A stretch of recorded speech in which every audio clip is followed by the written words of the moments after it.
This episode of the Major Issues Podcast is brought to you by ComicBook Clique at tpublic.com. Visit tpublic.com/user/comicbookclick to get exclusive one-of-a-kind merchandise, including shirts, stickers, and phone cases, all designed by us.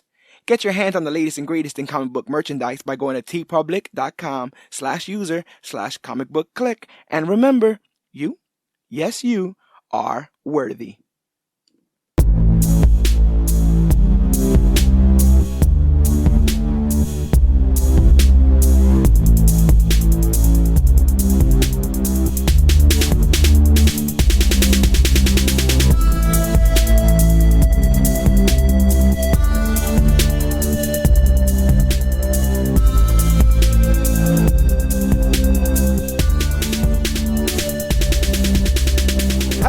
Out there in comic book land, my name is George Serrano, aka The Don, and if you're listening to this, you could only be here for one reason, and that's a brand new episode of the Major Issues Podcast, brought to you by Comic Book Clique. And as always, I'm never alone. Sir, please introduce yourself.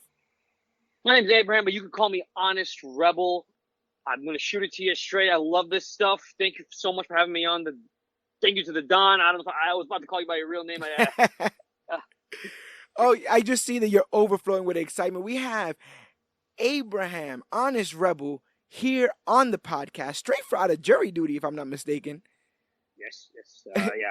dealing with all the the legal struggles out here for the common man, and that's exactly why I got him on this episode to talk about our favorite booze drinking superpowered PI, Jessica Jones, and review Jessica Jones season 3, the last season not only of Jessica Jones but of Marvel Netflix television. And what a sad little bit of a tidbit that is, huh?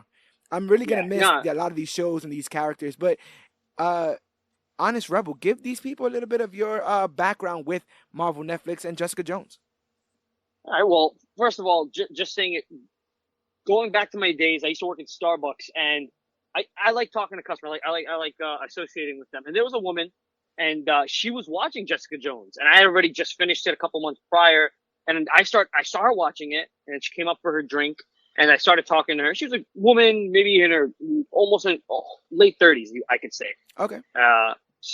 And she was like, "Oh, I love this show." I was like, "Oh yeah." I was like, "Hey, did you watch Daredevil?" She's like, "No." She's not really into superhero shows, but she started breaking down to me. She goes, "I love the noir feeling."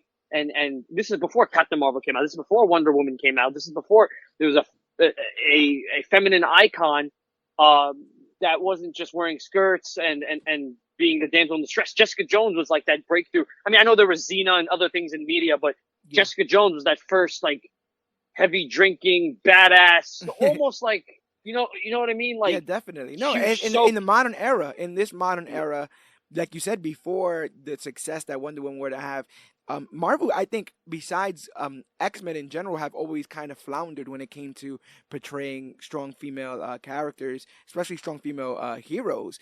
But here we have Jessica Jones, not only a strong woman who can handle her own right, but that hell of a villain that we were introduced in Kilgrave in season 1.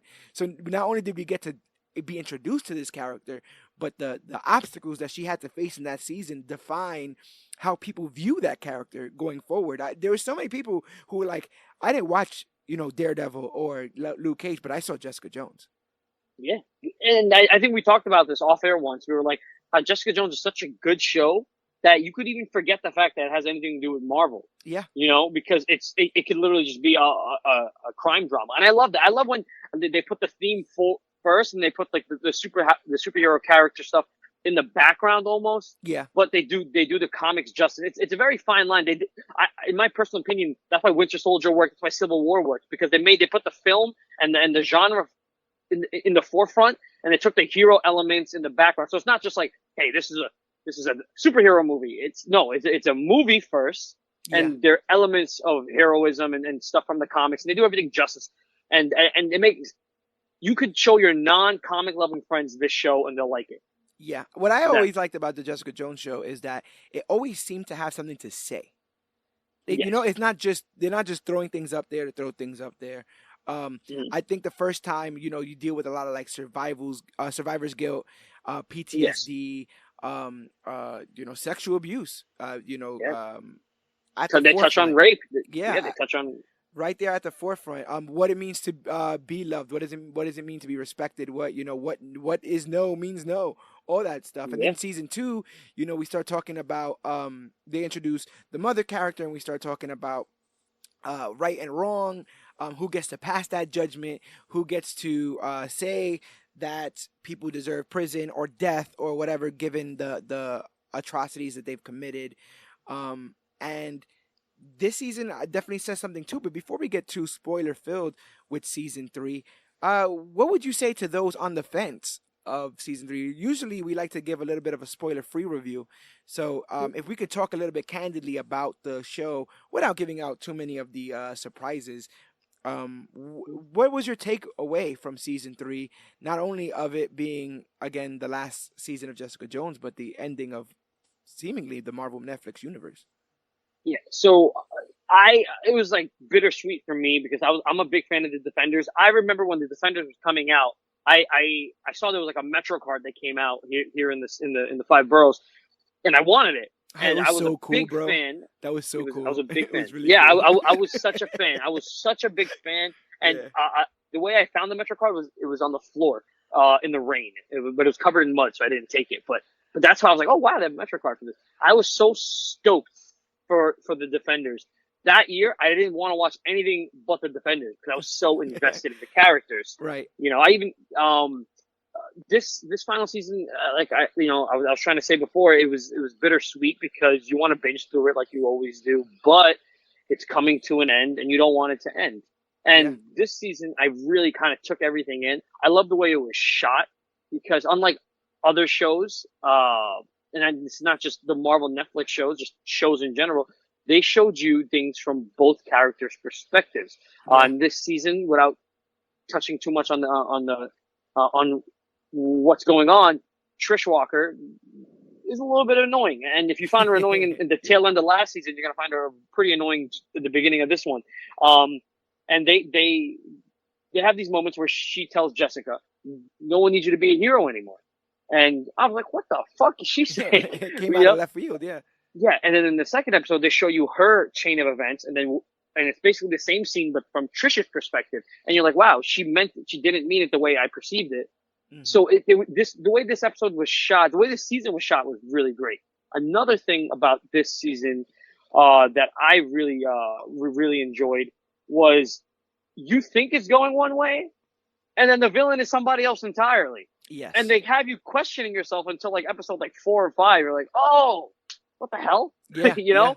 Yeah. Definitely. So I think it it's switches. it's I it's mean, it kind of switches twice, right? yeah, Because it you in the purity of its genre of it being this PI kind of detective noir kind of deal, we're following clues that seemingly point in one direction. Not only does it point in another direction, but that is also dealt with sooner than you would think, leading to a whole nother list of problems and a whole nother antagonist in the series. And I like that. I remember when I watched Luke Cage season one, I hated that they killed off Cottonmouth. I didn't think yes, that Diamondback was better or yeah, should have been the final act of that season. If anything, the I roles should agree. have been reversed. But Yeah, in this, I think they did it perfectly. I think they layered it perfectly, and you understand even if you don't agree. And that's my yeah, biggest thing. At least get me to understand. Because if I can yeah, understand, I'll definitely not agree, and I won't enjoy it. But if I can understand, even if I don't agree, I can find some semblance of enjoyment going, that is logical, even if I wouldn't do it. Like yeah, that is logical. I see the through line. I see where that yes. So character would go. sometimes the bait and switch works. Sometimes it doesn't. Cottonmouth, 100% agree. They had this like everyday man versus the rich guy who forgot where he came from, and he's basically being reminded, uh, don't look down at where you came from. That was Cottonmouth Luke Cage until Cottonmouth dies, and he dies at the hands of this his elderly cousin. Yeah, You know, yeah, and I'm like, okay, whatever. And the bait and switch didn't work, and the parallels were family and the complicated relationships. Okay, I get it, but then there's a bait and switch like Daredevil season 3, which I would put Jessica Jones season 3 right next to Daredevil season 3, which I absolutely loved. yeah, And I have a poster from Comic Con for Daredevil season 3 because I just absolutely love that season.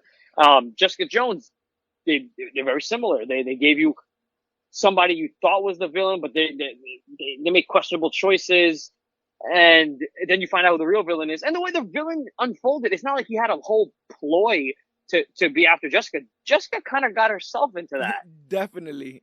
So And that yeah. was even cooler. It was they took the superhero genre and they flipped it on its head. It's not like art that this villain didn't have any powers. He wasn't the opposite version of the hero. Yeah. He was just this dude. And if depending on where this show falls in the timeline, it's perfect if it were to be around the time of Civil War happening, because there's people that are against heroes because there's a perception that they do more damage than good, or the damage they cause is not worth the good they do. You know, it's not equivalent. Yeah. So this was really great. We're still doing spoiler free stuff, so I'm not going to touch on the little Easter eggs that were dropped here and there. But I really, really, really love this season. Hogarth's performance is fantastic. Yeah, Carrie Ann Moss coming back. You know, they're talking about bringing back the Matrix. I wonder if they're gonna hit her up. But Well, Keanu Reeves is hot right now, so I mean, yeah, might as well, right? yeah, Like, he's so hot right now. He's so hot right now. yeah, But yeah, Carrie Ann Moss killing it again as the ice-hearted Jerry Hogarth, who we thought, okay, maybe not we. I'm not gonna speak for you. I thought she would have softened up given her ALS diagnosis last year or last season.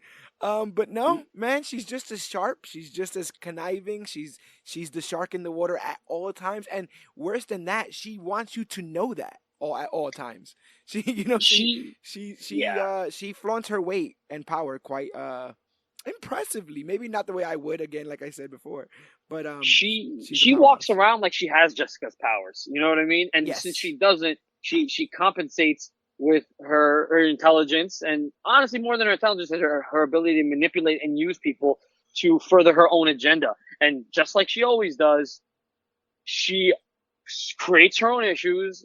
Other people get hurt, and then she tries to fix it. Yep. Thinks she And could do something slick, gets caught yeah, up in everything, and then has to ask for help, which is basically yeah, that's basically her her move. Yeah.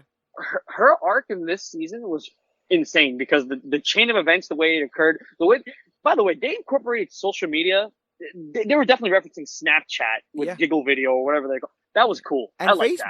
Facebook, I think when you see that guy who does the video for Jerry, I think that's like on some sort of weird Facebook Yeah, platform. and there's viral videos, and she's trying to get it scrubbed off like she's Beyonce or Oh yeah, something. and yeah, Jessica got I don't think it's too spoiler to say she got on YouTube like in the first Yeah, 10-20 minutes of the episode. Somebody catches her doing a little bit of heroics, and that goes right there on YouTube. So yeah, I mean that's yes, definitely they were bringing that up to the forefront. And now that you mentioned all that stuff about Civil War, I think that was stuff that was baked in. They probably didn't call too much attention because we are a little bit away from that now.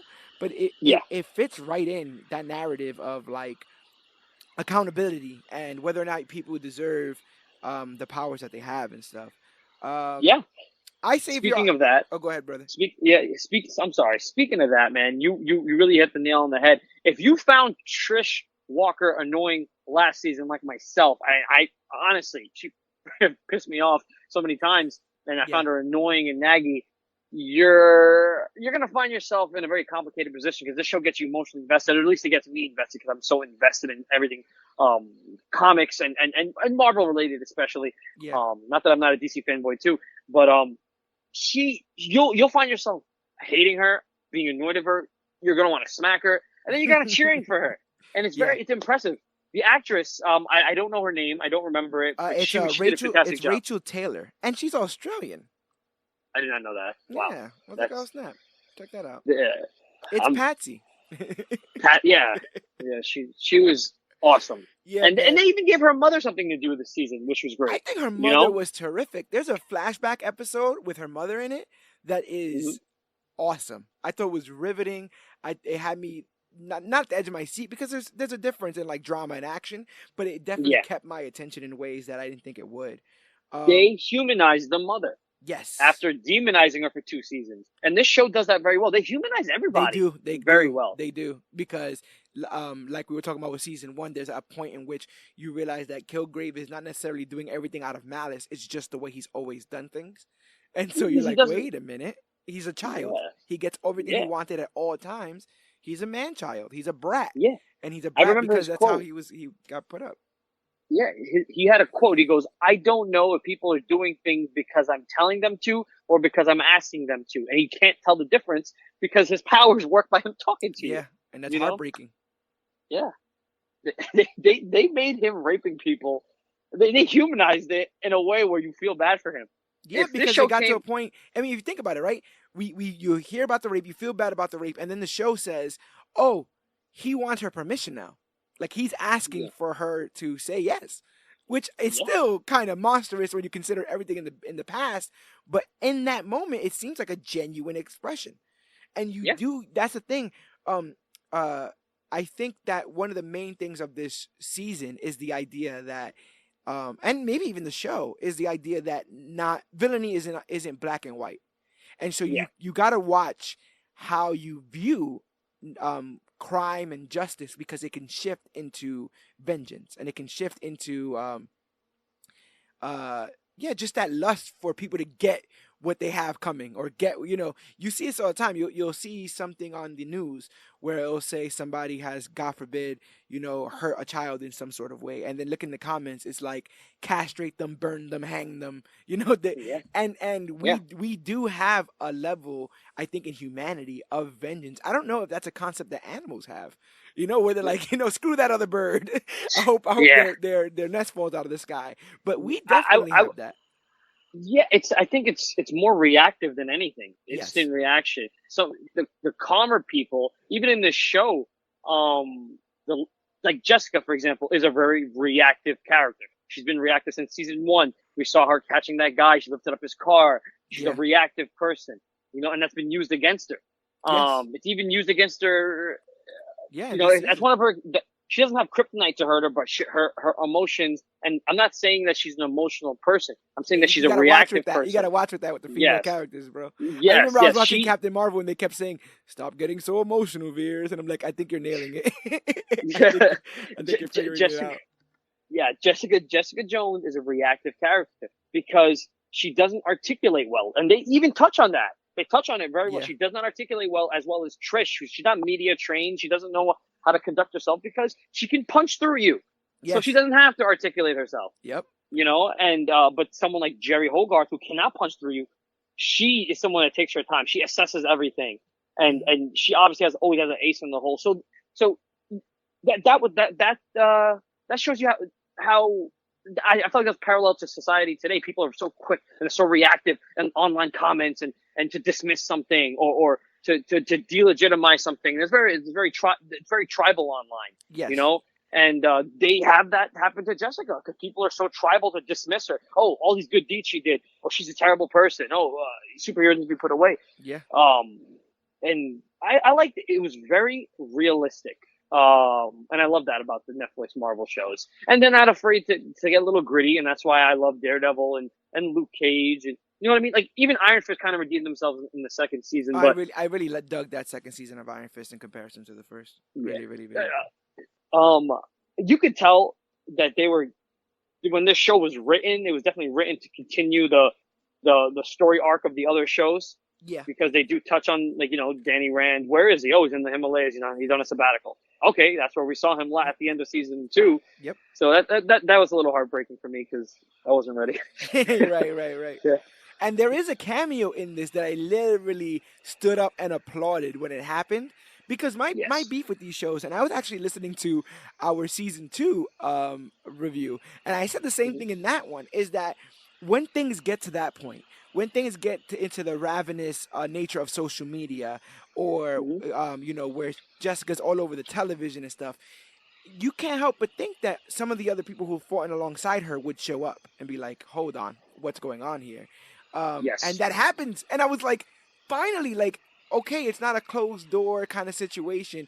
And I hope those calls were made on the fly. I hope they were made last minute because it made me so happy to continue to feel like this is all one world. And therefore, when something this big happens, you got to expect somebody to knock on your door on the occasion. Yeah. But see, this is the thing where usually I'll say that in Daredevil when the hands show up, or when I'm watching Iron Yeah, Fist, I'm ninjas. like, why isn't Luke Cage here? And then I'll watch Luke Cage in season two, and I'm like, oh, it makes sense. Iron Fist is here. Things like that make sense. By the way, Iron Fist in season 2 of Luke Cage was fantastic. The way they wrote him, everything he did was incredible. I I loved it. always remember Um, the moment of him picking up the dragon-shaped bong. yeah, Because he had that whole thing with fighting the dragon, and I remember him yeah, going to, I think it was like Turk's shop. Oh, I'll give this spoiler. Sadly, no Turk Barrett this season. yeah. I caught that around season episode 13. I was like, wait, where's Turk? There's No no Turk. Turk Barrett, baby, ending the tremendous streak of of Marvel Netflix shows that Yeah, he's been on. yeah. And there was also no Night Nurse. So Yes, yeah, that's true. But she got told to go home, so I think yeah. she's been home I since mean, then. well, I kind of like that because I mean I love Rosario Dawson and all, and Yeah. but she, I mean, how many times you can have somebody get hurt and she just bandages them? Like, man, It come on, also got all odd right? because in Iron Fist they flew her to China, and I'm like, what's going on here? What is this about? Yeah, yeah. Sometimes you can't, and this is just a personal gripe of mine. I'm all for girl power, but sometimes you can't force it in there. And then sometimes I just like I sit there and I watch it, and I'm like, you compare the night nurse to someone like Misty Knight. Misty Knight gets her ass kicked. Misty Yeah, Knight fights. Misty Knight gets her arm chopped off. Misty Knight doubts herself. Misty Knight learns to use her mechanical arm. That I'm cool with, but you yeah. can't just be like this untouchable character just because you're a woman. You know what I mean? I And that's really just how I feel. I really dig now that you say Misty Knight's portrayal in Luke Cage and watching her grow as a character. And that's the Yes. thing, like when done well, when you leave the right breadcrumbs, you can grow these characters exponentially because while some of these characters may have taken leaps in this season, I don't think any of them were unrealistic, like you were saying before. I Yeah, think that they the were character pushed. progression was realistic. Yeah, You can. they were pushed in I'm several sorry. directions, but it just makes sense, I think. Yeah, I mean, it's if this was a regular person that you knew in this situation, they're plausible reactions. Everything you can see, Trish. They've shown that, especially in season 2, which was I feel like was an entree, a complete setup that's gonna all pay off in season 3. You Yeah, see things like Trish feeling insecure. She's tired of being a damsel in distress. She's tired of not being in the spotlight, and I felt like Trish really wanted to be in the spotlight in this season. You see it slowly unfold. I don't want to, again, spoil what she's doing, right. but it's very clear. Like she doesn't want to just do the right thing. She wants to do the right thing, and she wants notoriety for it. Yeah, it's it's And it's it's funny because like I was saying before, I was listening to the last season's review that we did, available wherever podcasts are found. And one of the things I said on that, one of the things I had asked the co-host was, do you think Trish would fight crime if it couldn't be credited to her? And we came up to the conclusion that probably no. She is doing this one because she thinks it's right, which is the moral and cool thing about it. But she definitely kind of sort of wants recognition. And there's even an episode in this series called "You're Welcome" that centers around her. And I think it's that idea of never really feeling thanked, and you feel the weight of that. yeah, that was her catchphrase basically this season. And there was even a moment when she actually got thanked, and you see how like it lit up her world, Yeah. and it was like that. And she was an addict, and she was hooked. I She was about to was say freaking hooked. she's come a long way from Hmm. doing nuke juice and trying to fight Yeah, people on the bus. Remember, she was just yeah, she would just go on the bus all high and just be like, I think that guy's a killer. I'm gonna go chase him. And yeah. um yeah, I think we're about done with spoiler free. Do you recommend this show to our listeners I would this season? recommend this to somebody that I would recommend every season of Jessica Jones to somebody that's not even a comic fan. Okay. It's just a good show, but I would 100% recommend it if you love the Netflix shows. Even if you didn't like Iron Fist, I still recommend just do yourself the service of watching this season. Yeah. All right.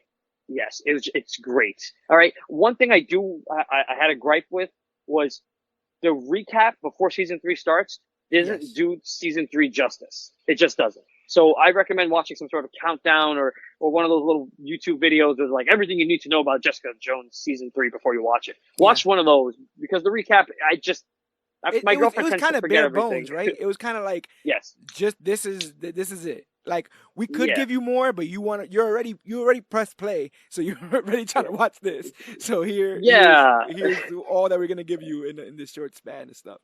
But Yeah, yeah, seriously, I agree. it didn't give me enough. It didn't give me enough.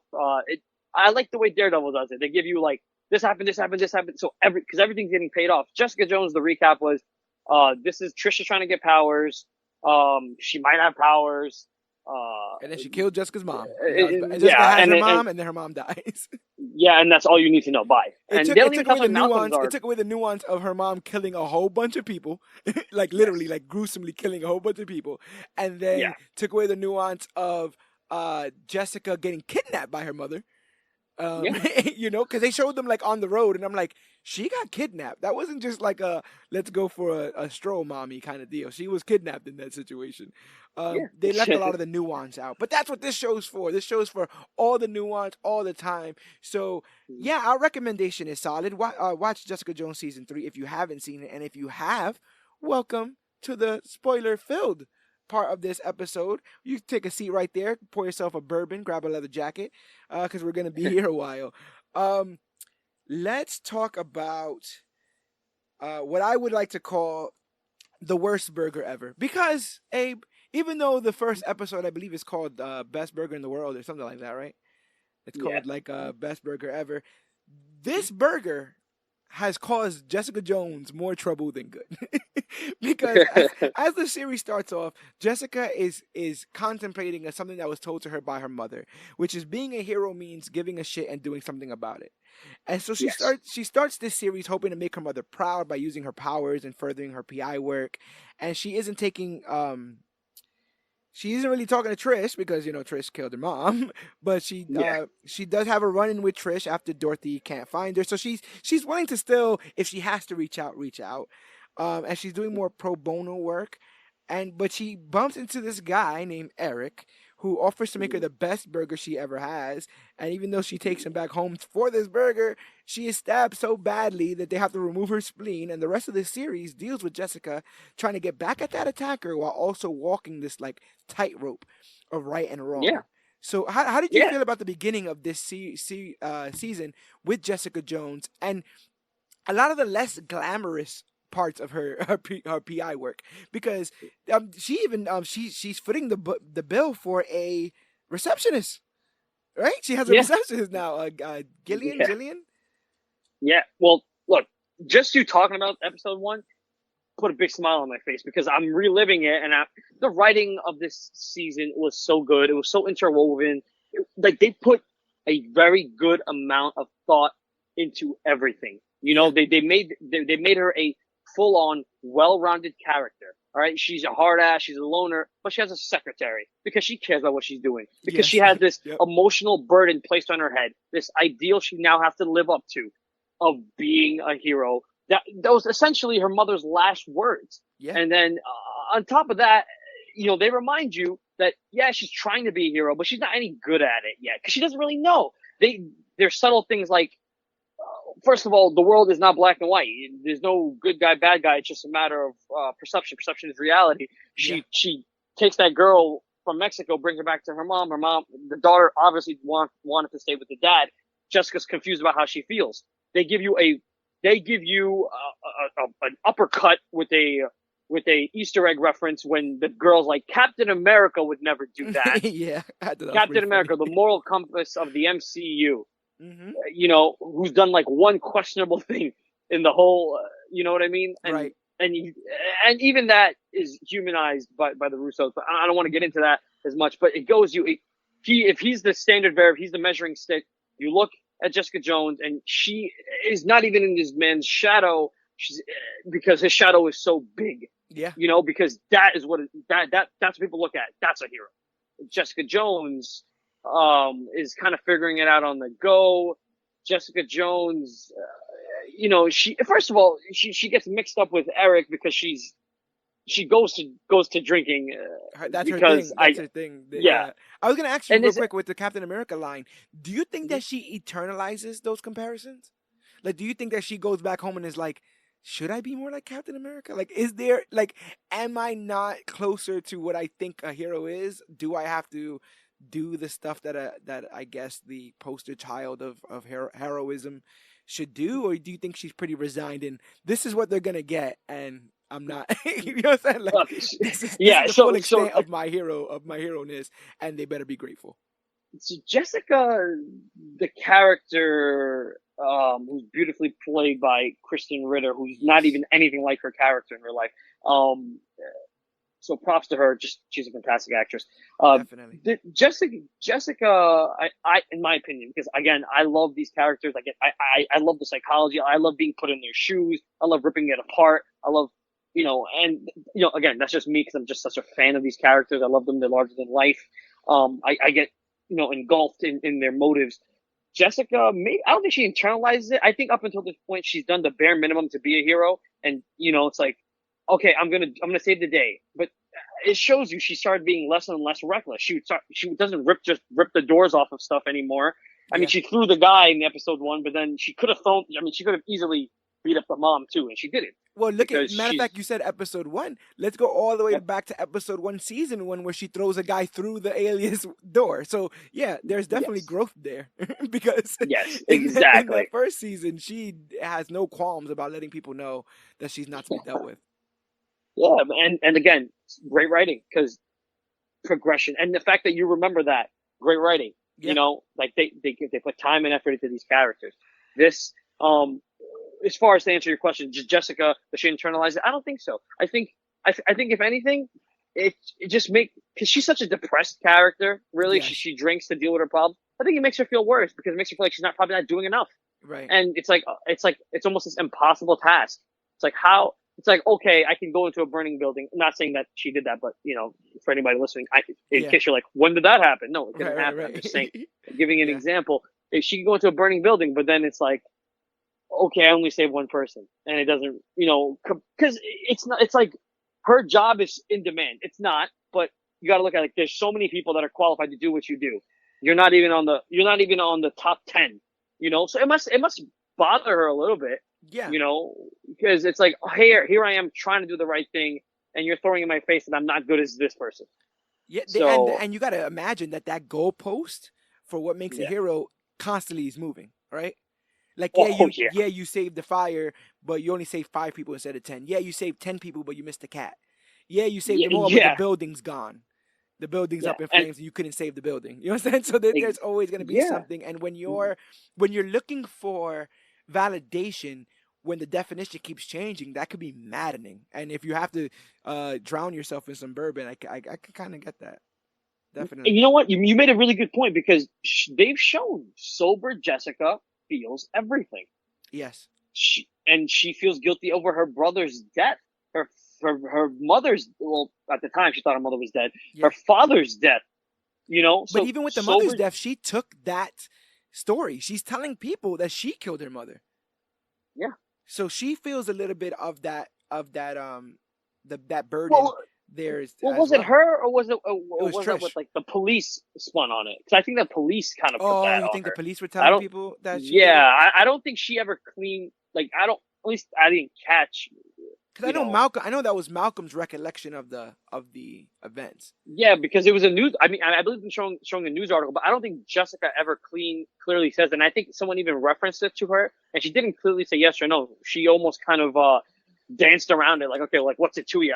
I don't remember the exact scene, Yeah, but I do recall her never truly actually taking the credit for it, but she never denied it once it was put on her by the official police story that was in the news. and she Uh, also won't officially put it on Trish.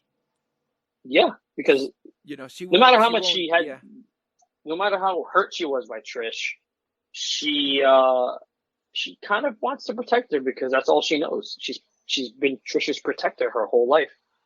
I love that. Right, there's a point in which Trish is drafting an email. She says something like that, like "You've always been the protector, and I've always been the compass," or something like that. Like you've always Yeah. been. And they definitely have that loving relationship. How did it feel to start this series with them on opposite sides? Seemingly, because eventually Um. they meet, realizing they're on the same side. But in the beginning of this episode, or this season, especially in that second episode from Trish's perspective, there's a moment where Trish actively calls to Jessica, and Jessica doesn't pick up the phone. Like Yeah. Well, literally I looks at mean, her phone, doesn't pick it up, and that's got to be like heartbreaking. she killed her mom. Yeah, yeah, so that's it's true. like, yeah, it's I mean, She killed her mom. I Yeah. mean, when Tony got mad, Yes, when he his did. Yeah, mom, yeah, yeah. yeah. So uh, but okay, so Jessica is Trish's protector, and they've shown us time and time again that Trish is a moral compass for Jessica, but Jessica, being on opposite ends with, or basically pulling away from Trish, and Hmm. now pulling away from Malcolm. She doesn't really have any anchor. So, she has this new secretary. She's kind of doing something, and she doesn't really. I don't think she's truly. Uh, she's truly alone, Yeah. and she's winging it. And even if she screws up, it doesn't matter because no one's gonna tell her different. You Yes, know. because she does things her Uh, way. That new receptionist, people forget Malcolm used to be in that position, and she kind of told Malcolm like she like told him off, and she's yeah, told off everybody who's gotten close. I yeah, remember feeling that the way the last season ended felt false because I didn't believe that she was going to be part of that happy family with Vito and I think it was Oscar. yeah, Um, yes. and I felt like when that ended that way, I was like, I don't know, like Yeah, I wasn't. that's not gonna Yeah, I wasn't stay. feeling it either. I wasn't feeling it either, and it was weird when they started the episode like that. I was like, where did he go? Because Yeah, and then they here's kind of just open and shut case it when they're like, oh yeah, thanks for admitting that it wasn't gonna work or whatever like that. Like I'm dating somebody new, and all that kind of stuff that we see from Trish's perspective.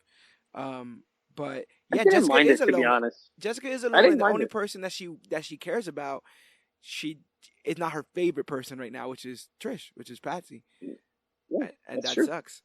Because even when she would want to, delve into her problems, she can't, and she can't complain about Trish to Malcolm because she won't tell Malcolm what Trish did, and she ain't gonna sit around Jerry Hogarth's drum circle and confess anything because that That's true. character, man. Matter of fact, let's talk about Jerry a little bit before we get into some Trish because man, Carrie Ann Moore Hogarth coming out swinging, still suffering from ALS.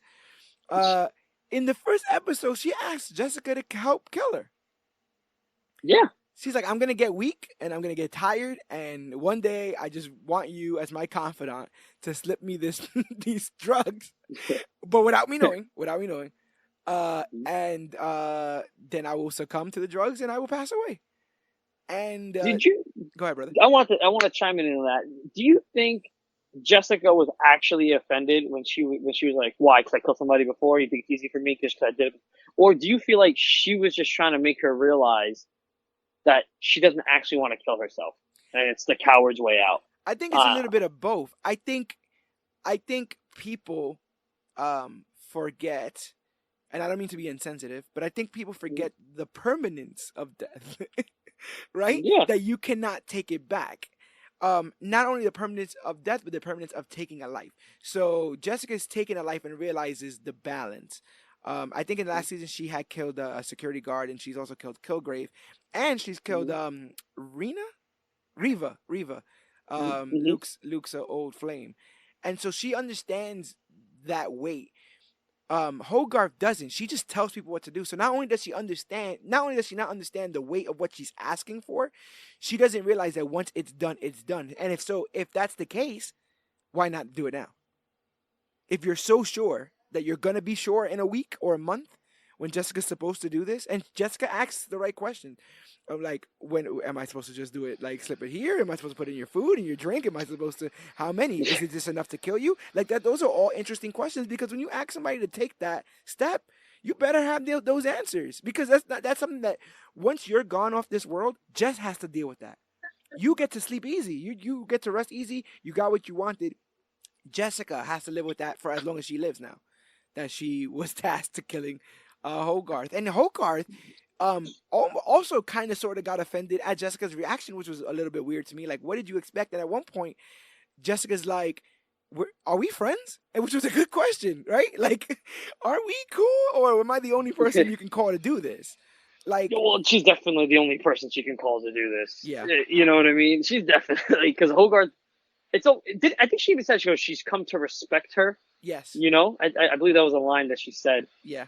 I mean, I don't think she would give anybody else that sword, you know, to kill her because she hates everybody else, That's even true. her former partners who she extorted Yep. to maintain business. Yeah. And we see one of them later, which is kind of funny. But I wonder how Hogarth sleeps because she's such a like she's not very different than the Kingpin. I feel like I she mean, she's not sleeps involved in. like a vampire, like with her hands like, on an X across her chest, and she rises like the Undertaker. Jesus Christ, Uh, Alistair Black. um. So Jerry, in the beginning of this show, is Mhm. set on death, or at least the idea that death is coming. She wants to put that in her hands, the power of that in her hands. She would not allow death to take her by surprise. She would allow Jessica to allow death to help her take her by surprise. But Yeah, she chooses that it. whole thing was a Yeah, bad idea. she chooses death. But eventually she gets an email and chooses life in the form of a former flame. Sarita Chowdhury plays Kith Leone. And yeah, she visits the former flame, Kith, who is married to a law professor named Peter, and has Hogarth, I guess. What would you take that initial meeting of the three? Because it seemed a little bit like Hogarth was surprised that she was with a man, maybe? I Or no, was that she was me? definitely stalking her. Yeah, no, that, I think that was you because she was definitely stalking her life. She's been making Oh, donations. yeah, she She's had, yeah. very aware. Yeah, she was very aware of what she's doing. I think the thing that um kind of surprised me was that she was with this woman, then she cheated on her and got with the girl that she ended up marrying, who Who's Kilgrave dead. ended up having a hand in. Yeah, who's dead.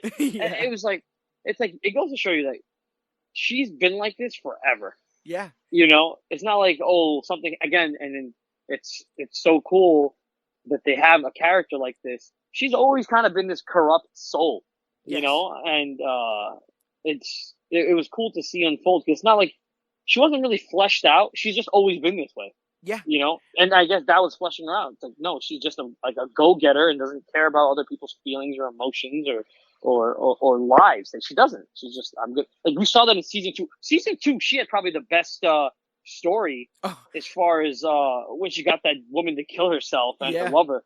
Yep. You know, that was some I crazy always call shit. that. I always refer to that season as cocaine and hookers, because as soon as she found Yeah, out she had ALS, she just got a bunch of hookers and a bunch of cocaine, and they were like just dancing in her apartment. Like she was like, "This is what I'm gonna do for the rest of my life."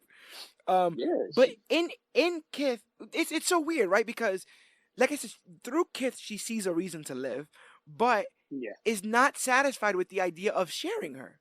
Because it comes out that Kith is like, oh, I'm totally down to do you and stuff, but like I'm still gonna go home to my husband because we do other people on the side, and we got no we issue come with home to it. each other. Yeah, we come Yeah, home to each other, and it's also the revelation that they're the thing that keeps them sort of kind of together is the death of their child, which is which is what Jerry was donating to begin with. And so you have to know Jerry knew a little bit about that, about the yeah. child and all that stuff there.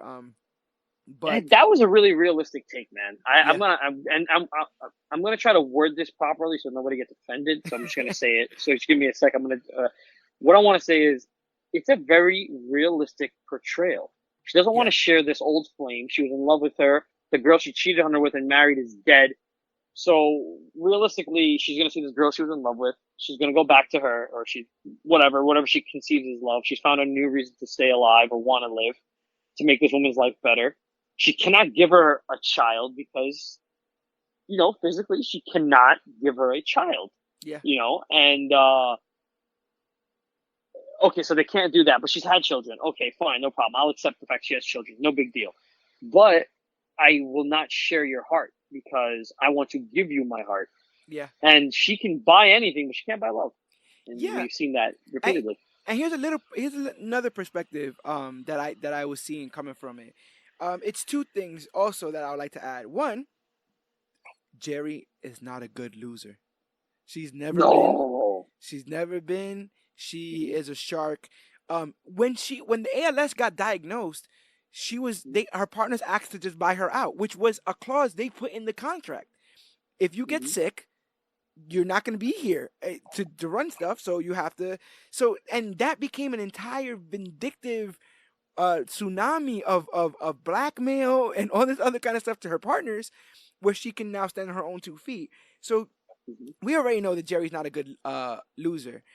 I Yeah. think another layer of this is this idea, like we were talking about sharing. She doesn't want to Mhm. share Kith when she doesn't have that much time left.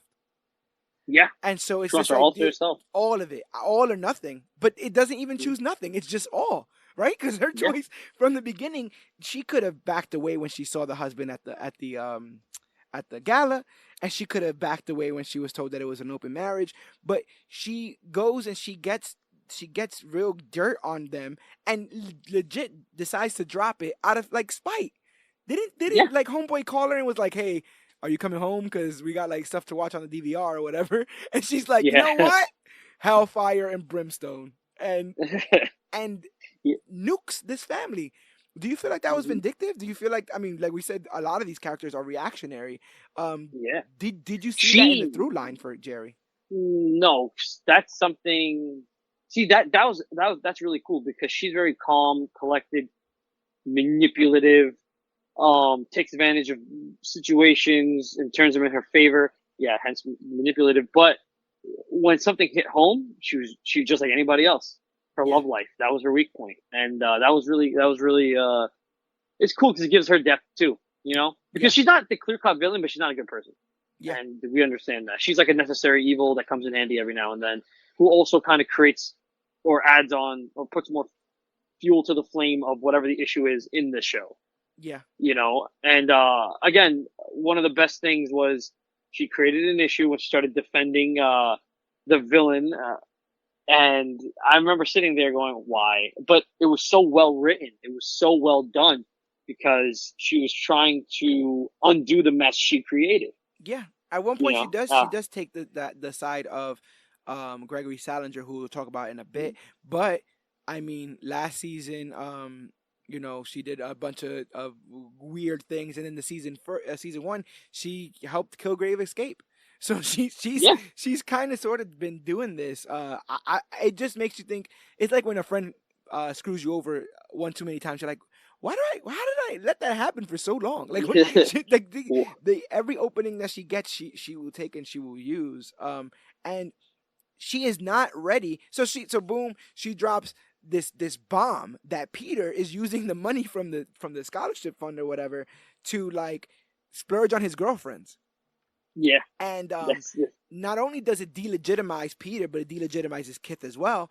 And Peter just responds by not only committing suicide, but creating this video saying that Jerry has a bunch of like super powered thugs that are going yeah. around doing her bidding, and that she needs to be stopped. What was your reaction to that video? That was fantastic. I mean, not him killing himself, but Right, the way right. they did it, the way they use social media, that's a real world thing. That's if someone's gonna do something to hurt somebody today, uh, you see it all the time. Cancel culture. Oh my god, I don't like this anymore. We're gonna get rid of this, and we're gonna take this person down, and we're Yeah, gonna diminish. And drag them through the we're gonna mud. yeah, and that's what he did. And in a world with superheroes and superpowered people, he brought that up, and that was a nice twist, and it made all the sense in the world. It wasn't like, okay, that wasn't like a weird jump. That was cool. It was like a well written, well executed. Like again, I can't say this enough. They thought everything through. Everything fit. It was a beautiful puzzle. Everything connects to everything. Everything makes sense. And I wanted to ask you this because I just thought of this right now. Go ahead, brother. Eric, right? That was his name. Yes. The the truth detector or the lie Yeah. detector, whatever he is. Yeah. The karma checker, the aura reader. Is he a mutant? They never really Uh, say. so he actually the character's superhero name, which I'm pretty glad they didn't drop, is Mindwave. I don't think that's as poetic as some of the other Yeah, names no. that you came up with. But he debuted in Daredevil 133, and initially he had a helmet, so it wasn't his. It wasn't. He didn't have powers himself. Mhm. So this version, I'm not sure. It seems to be regular powers, but to our knowledge, no one just gets powers in this universe, right? Luke That's Cage true. was an experiment. Spider Man got bit. A super soldier serum for Cap. Super soldier. Yeah, Everybody's a result of them trying to recreate Cap. yeah, and You know. a bunch of Cap mistakes. And so Yeah. even Nuke Officer Simpson from season 1 was Mhm. a failed super soldier, and so we've gotten through lines as to how people have gotten their powers, but this one in particular, I don't think they ever mentioned what was his deal. Does he ever I come? mean, Does he get in contact with Hogarth? I don't think they ever have a scene together. no, they don't. All right. They don't. Because Mm-mm-mm. I feel like he did. I don't know. I don't know. Yeah. But Because what I was saying now I'm was that confused about it. what I was saying was that I think it's brilliant, right? Because the idea is that no one wants to go toe to toe with Jerry Hogarth. Even if you have Yeah. her even if you have her dead to rights in the wrong, she will bite off her own arm and club you with it. You know, like Yeah. she will do that. And so He doesn't like to lose. the only way to truly mic drop on Jerry is to die, right? Like it's to say a Mhm. bunch of stuff and then just die, because then there's no getting at you. Because she would have definitely Yes. tried to find a way to ruin him further had he just been Yeah. alive, or she would have just discredited him and said, "Yeah, but come on, he's a guy who's sleeping around. Why would you believe him?" But his Yeah. heartfelt message and then death was the only testimony that people needed to burn, you know, Hogarth and associates to the ground theoretically. And Hogarth, I don't even think she would have felt bad if Kit didn't now basically cut her out of her life. She's like, I don't want to talk to you. I don't want to know you. You did yeah, this out of spite. I don't think she would have felt bad. I don't think she would have went to the funeral if Kith was fine with everything. You know, I she think did that because she was made to feel bad. Kith yeah. is her one Achilles heel. It's the one way to make her feel things. I You mean, know, so I would argue though that I think that another thing that is her Achilles heel and that she was probably a little bit bothered by was the mere mention of her name. Like someone yeah, pointing and saying Jerry Hogarth is doing bad things with superheroes, because now she has to defend herself. And you saw yeah, how quick it got to like call all our clients, call all like it's one thing to deal with the Kith thing, but then she started to realize that her entire reputation, her entire firm might go down because of this. And so not only does she have to deal with her love life, her love life was always optional given that she had a professional life. But now both of them are going down, and so she's doing this yeah, weird yeah, like juggling act of trying to keep yeah. everything afloat, which puts her in bed with Salinger and ruins everything. But I I think she said it herself, like she crawled from the bottom, like she built this, and yeah, she built it on a ton of bodies of people that she dumped in the river. Yeah. But this is her firm, this is her world, and the idea that somebody would um take that from her. Take it away. But again, Yeah. it's because you're trying to take something from them. I Tell me, honest rebel, you saw that scene where Peter's like, "Do you not get what's going on? She just got here like 2 weeks ago, and now everything is ruined, and you don't find that suspicious?" And I'm like, Pete, you're right, bro. Like you're completely right. She came in Like like a that. hurricane and ruined everything. Yeah, and I love the fact that they said that because she's done it a lot, throughout the series. But this time around, I love when they say stuff that's like so obvious. Yeah. Like anybody in the world would say it. Like if you, I don't know if you've ever been in this type of position in your life, but I have, where you just kind of call a spade, and you say what's going on, no matter how, because there's certain social norms and acceptable behavior. But sometimes you just got to defend yourself. Sometimes it's like your back's against the wall and you're going to speak the truth. And that was a realistic thing that a husband would do. He showed up at her house and she's like, "You got to leave." And he's like, "Kith, where are you, Kith?" Yep. And that was, again, so well done, well acted out, well written. The dialogue was beautiful. It doesn't For a help that he situation, I gives. mean. It doesn't help that he gives the same BS excuses that everyone's ever given, right? Like I was gonna tell you, yada yada yada. Like it didn't help that It just made it more real Jerry for like me. It made prepared it for made it that. real. Yeah, Jerry prepared for the sob story that, yeah, he's gonna come in here, he's gonna give you a sob story, and so she was. Jerry's a lawyer, man. Yeah, Jerry's a lawyer. So she picks out people that job is to pick people apart as a profession. So this emotionally charged guy is gonna lose no matter what. He's I think come. what's also crazy is that Kith sits on the other side of Jerry at brunch and says, "I will not be your pawn." And look what happened. Right? Like no matter how much you try to get out of the web that is, Jerry Hogarth, she will wrangle you in. Yeah. She will definitely wrangle you in. Um, let's talk about Rachel It's Taylor about as Patricia Walker, aka Patsy, aka Hellcat, aka Through Hell or High Walker, which I like to call it. Um, man, man. Uh, okay, so after killing Jessica Jones' mother, Trish discovers that she has those enhanced abilities because she got all um drugged up with Dr. Carl. Remember they put all those needles in her back. Um, Yeah, I th- wasn't happy about that. I don't even know what that did, and I don't even know, like okay, but she's a super as they're calling her in the show. Um, Mhm. Believing that she'll be a better hero than Jones, Trish undergoes extensive physical training to become a vigilante. She spots Jones on the street and tries to call her, but Jones hangs up. Trish manages to catch a cell phone thief, but he and the victim recognize her, convincing her to adopt a disguise. I thought that was hilarious.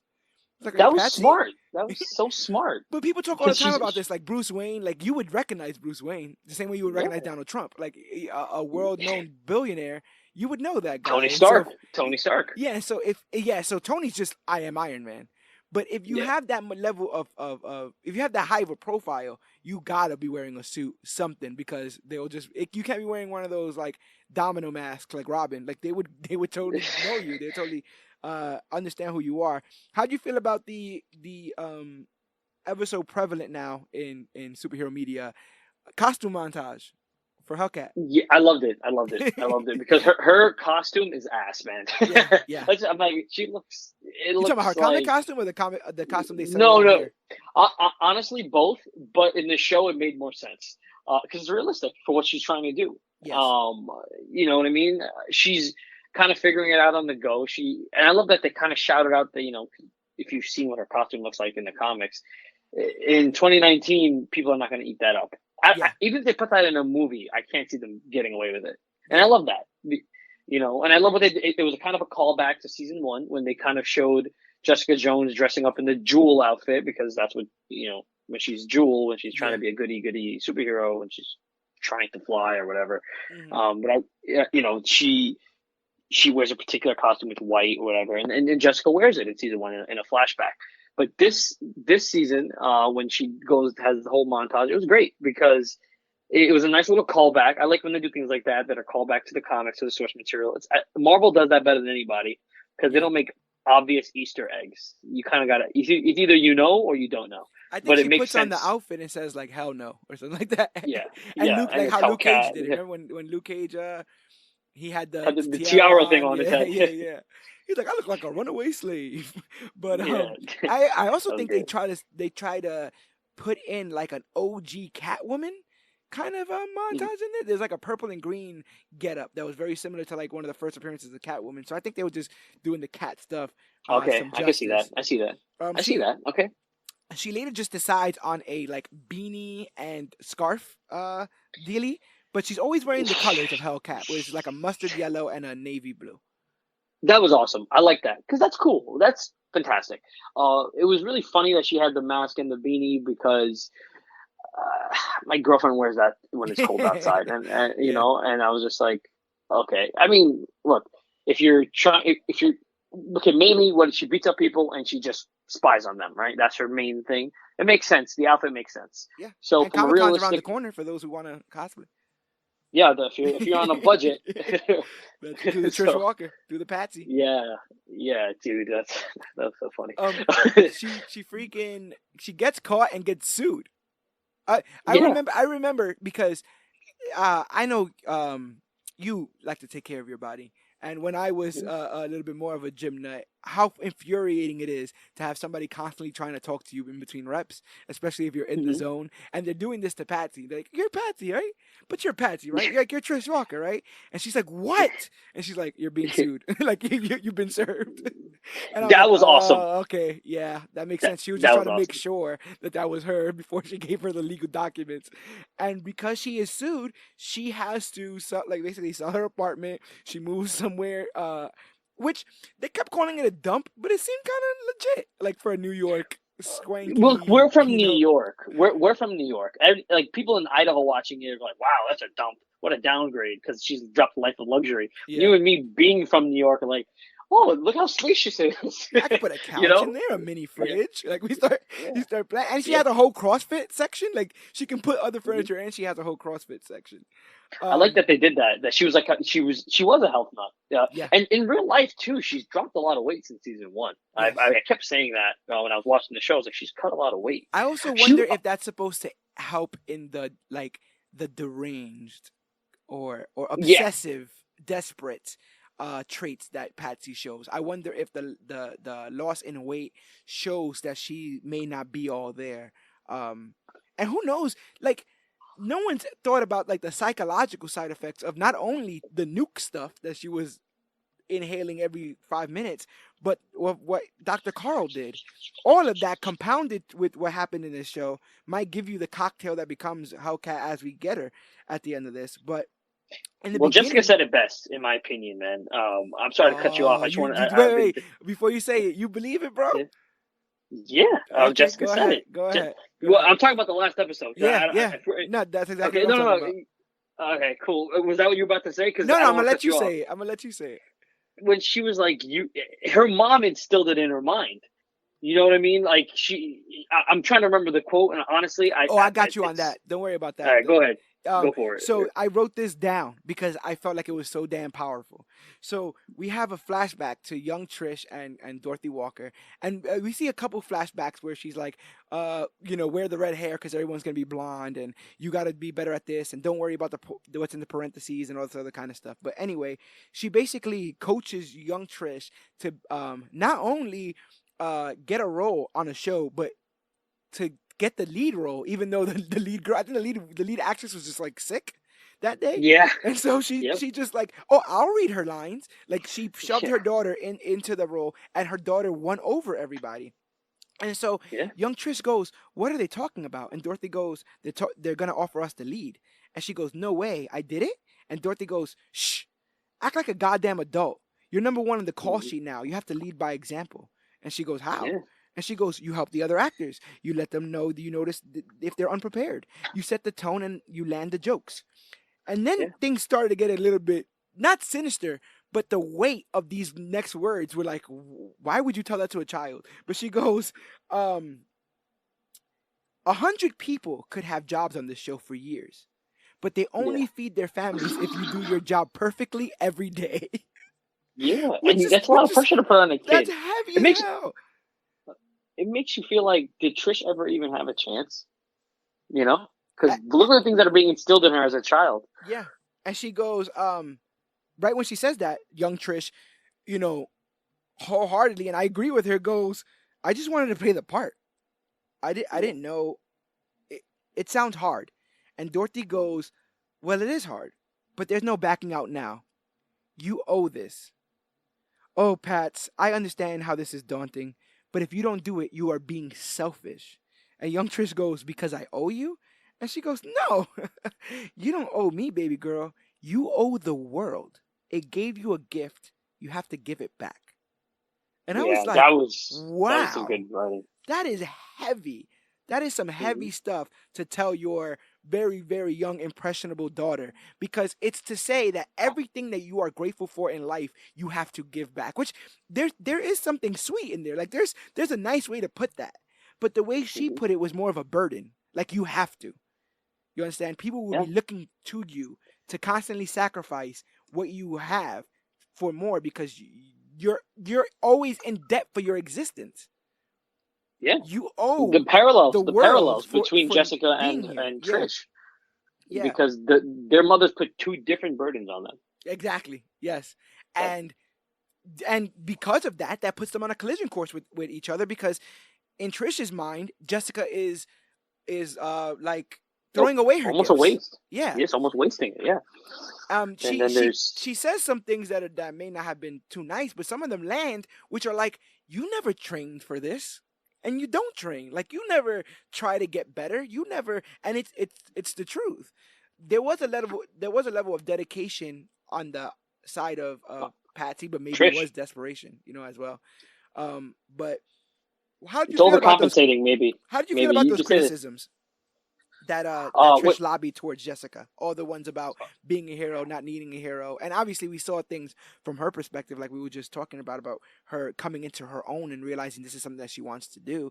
But how did you feel about her? I'm guessing getting off her chest what she always wanted to her sister. Okay, so off the jump, it screamed insecurity to me. Me being a Jessica Jones fan, I'm like 100% Jessica Jones. You But defended her? Yeah, I got faith. yeah, yeah. So, but you have to warrant merit where there is some substantial truth. She, if it stings, that means there's some level of truth to it, and it stung, and it got to Jessica because she doesn't train, and she kind of just relies on her super strength. Because anytime she had to go hand to hand with somebody that was actually strong, she got her ass kicked. Yeah. That's just, we got to put it out there. Even to She got beat up Jessica, by her like mom. Jessica, like one armed her. Like Jessica was Hmm. like, "Get out of Yeah, here!" Like yeah. She swatted her like a punched her, fly. knocked her out. Yeah, man. Exactly. So Jessica, I mean, I guess again, being a fan is like, oh, what the hell, because she's right. So you almost kind of want to see Jessica do it, and prove her wrong, but obviously it didn't happen because it's not in her nature. She doesn't drink kale like Trish does, Yeah, and she doesn't do backflips and use her agility. She jumps when she has to. She doesn't even try to fly. yeah, Like in the comics, I know there's a thing. I think it was actually in season 1 when she was like, "Can you fly?" She goes, I don't know. I never tried." Because yeah, she just jumps. She's almost like afraid, yeah, and it makes sense for her character because she is afraid. Getting stabbed took her back to being a vulnerable victim, and she said, "I'm not the victim. I'm not a victim," because she doesn't want to feel like a victim anymore. to the point that She she has. gets up several times from her hospital bed against doctor's Yeah, orders, and has to sign a release form because they're like, if you die out there, it's because you wanted to leave. yeah, And we see that stubbornness, and that's something on both of these. They were raised. I mean, sorry, they were born from different mothers, but that stubbornness and that need to prove themselves in different aspects shines through for both of them. Um, and I think the first kind of like inkling that something might be up is when Patsy just randomly sleeps with that trainer. yeah, Like she has like this insatiable appetite for the most, right? For extra. yeah. Like she But just she does that like every season. She slept with Nuke yeah, for whatever reason. Then Malcolm. she slept with Malcolm, My boy Malcolm. whatever Now, how reason. you feel about Jessica is how I feel about Malcolm. Malcolm's my boy. So I'm like, why he keep getting screwed? At one point in the show, he gets punched by a pimp, and I'm like, he didn't even do nothing. Like, what's going on, my boy Malcolm? Oh, we'll get into. Oh Malcolm is a man, great character, man. You got to admit that. Like you want to talk about Malcolm is full a very character great, growth, right? From yeah, drug a addict victim. and victim, He- completely unreliable, right? Like you used to just find him passed out in the hallway or whatever. Like completely yeah, unreliable to the person that people call to get stuff done. To the person that Jerry for something to in her personal life calls to get stuff done. Full circle there, and he actually becomes Malcolm in the middle because he sits right in between this war that's going on between Jerry and Jessica. Once Jerry agrees to once it is realized that the person who actually stabbed Jessica is Gregory Salinger, and for PR, for press, Jerry's gonna defend him. yeah. That was good writing, and I remember sitting there going, "What the fuck?" But it Yeah, made yeah, sense yeah, because everything, like they give you, everything is established. You know who does what, who's capable of what, and the way that they organically, almost realistically, force these characters to interact. Like when like you mentioned before, Trish getting served, so now she had to go to Hogarth. It's the only lawyer she knows. She doesn't know Matt Murdock. yep, And as far as depending on when the timeline unfolds, Matt Murdock would still be presumed dead. We yep. don't know. Or in church. So yeah, in church, yeah, when he's still blowing the blood out of his nose. Oh, Yeah, that was a crazy scene. That so stuck out to good, me so so much. good. Yeah, I wanted to just say this because you when you touched on it, you see the inklings of them. They're gonna collide. Me being so lost in the show, Hmm. I didn't even perceive, because you don't expect them, because they're supposed to be sisters and they're supposed to be. I didn't even expect them to end up going head to head. I thought they kind of clash like they always do. I didn't really see it because again they make the way they shoot this series. By the way, I don't know if you noticed, Kristen Ritter, Jessica Jones, Yeah. She directed some of the episodes. Yeah, I noticed that Yeah. she directed the episode after the first one, which is the first Trish Walker POV episode, which Yeah. is brilliant, right? And the Yeah. idea that she would be the one coaching this actress to give this Hmm. portrayal of desperation and of just the need to not only be a hero but be recognized as one, um, that's what informs the rest of this show. So she Yeah. might have a good hand in doing this because it's weird.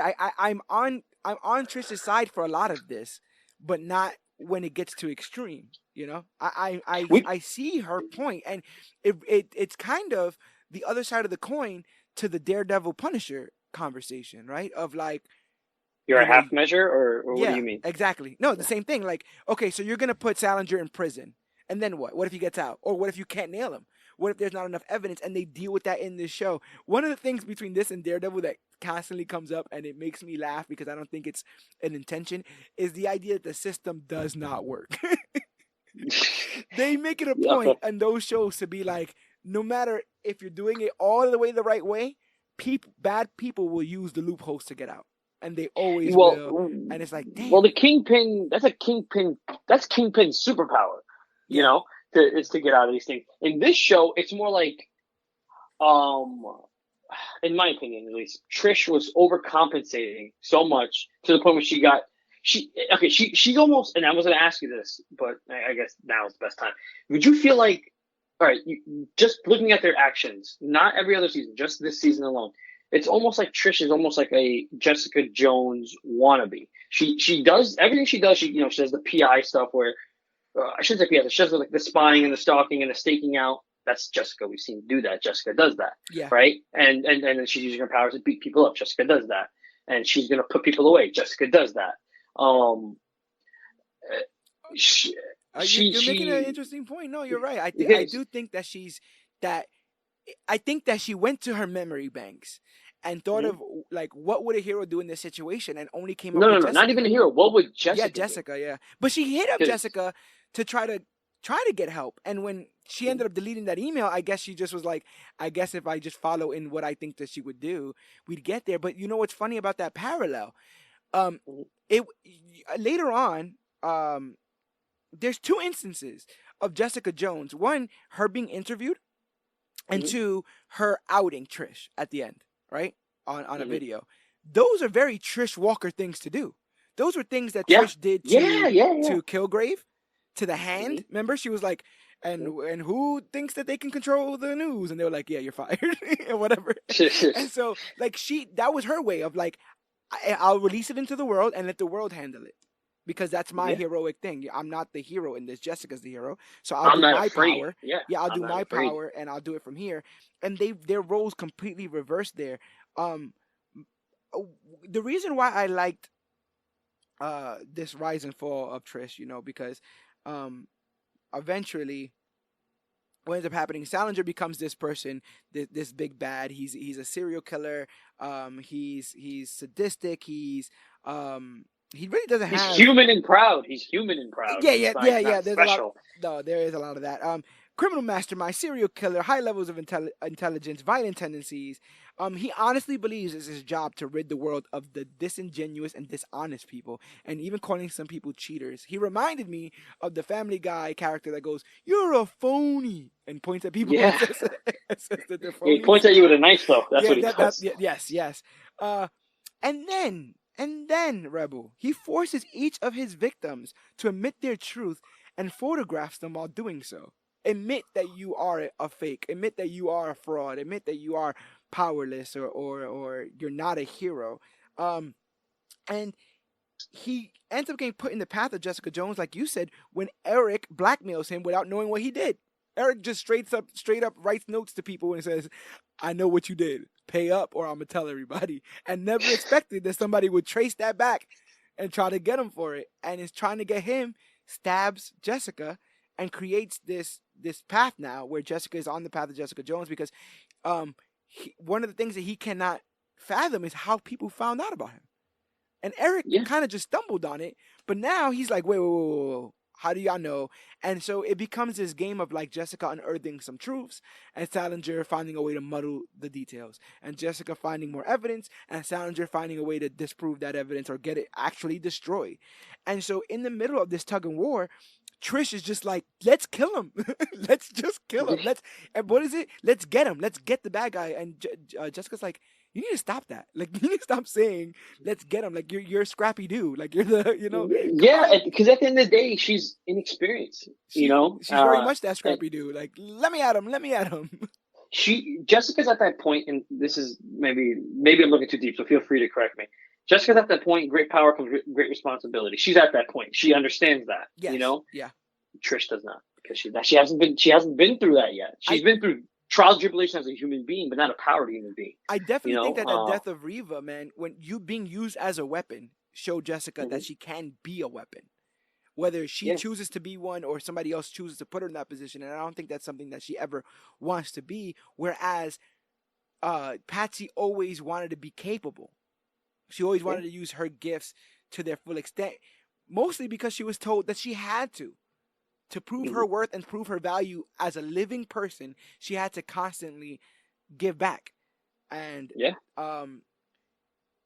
in the very same way that Jessica became kind of stubborn and had the blinders on with her mother, I feel that sort of kind of, Trish had that same way with Dorothy. And we saw Dorothy got her a show on like QVC, the Home Shopping Network. And, it's like, I started to, like you were saying before, humanize her. And there's this moment where Jessica outs Patsy in front of her mother, right? Pushes her out of a window, and it's like, great scene. She's powers. Like Wolverine. She has like Wolverine tendencies. I love that stuff. That was awesome. She was like, yeah, your daughter's got powers. She's like, no, I don't, Mom. Don't listen to her. She's like, yeah, watch. She throws her out of a window.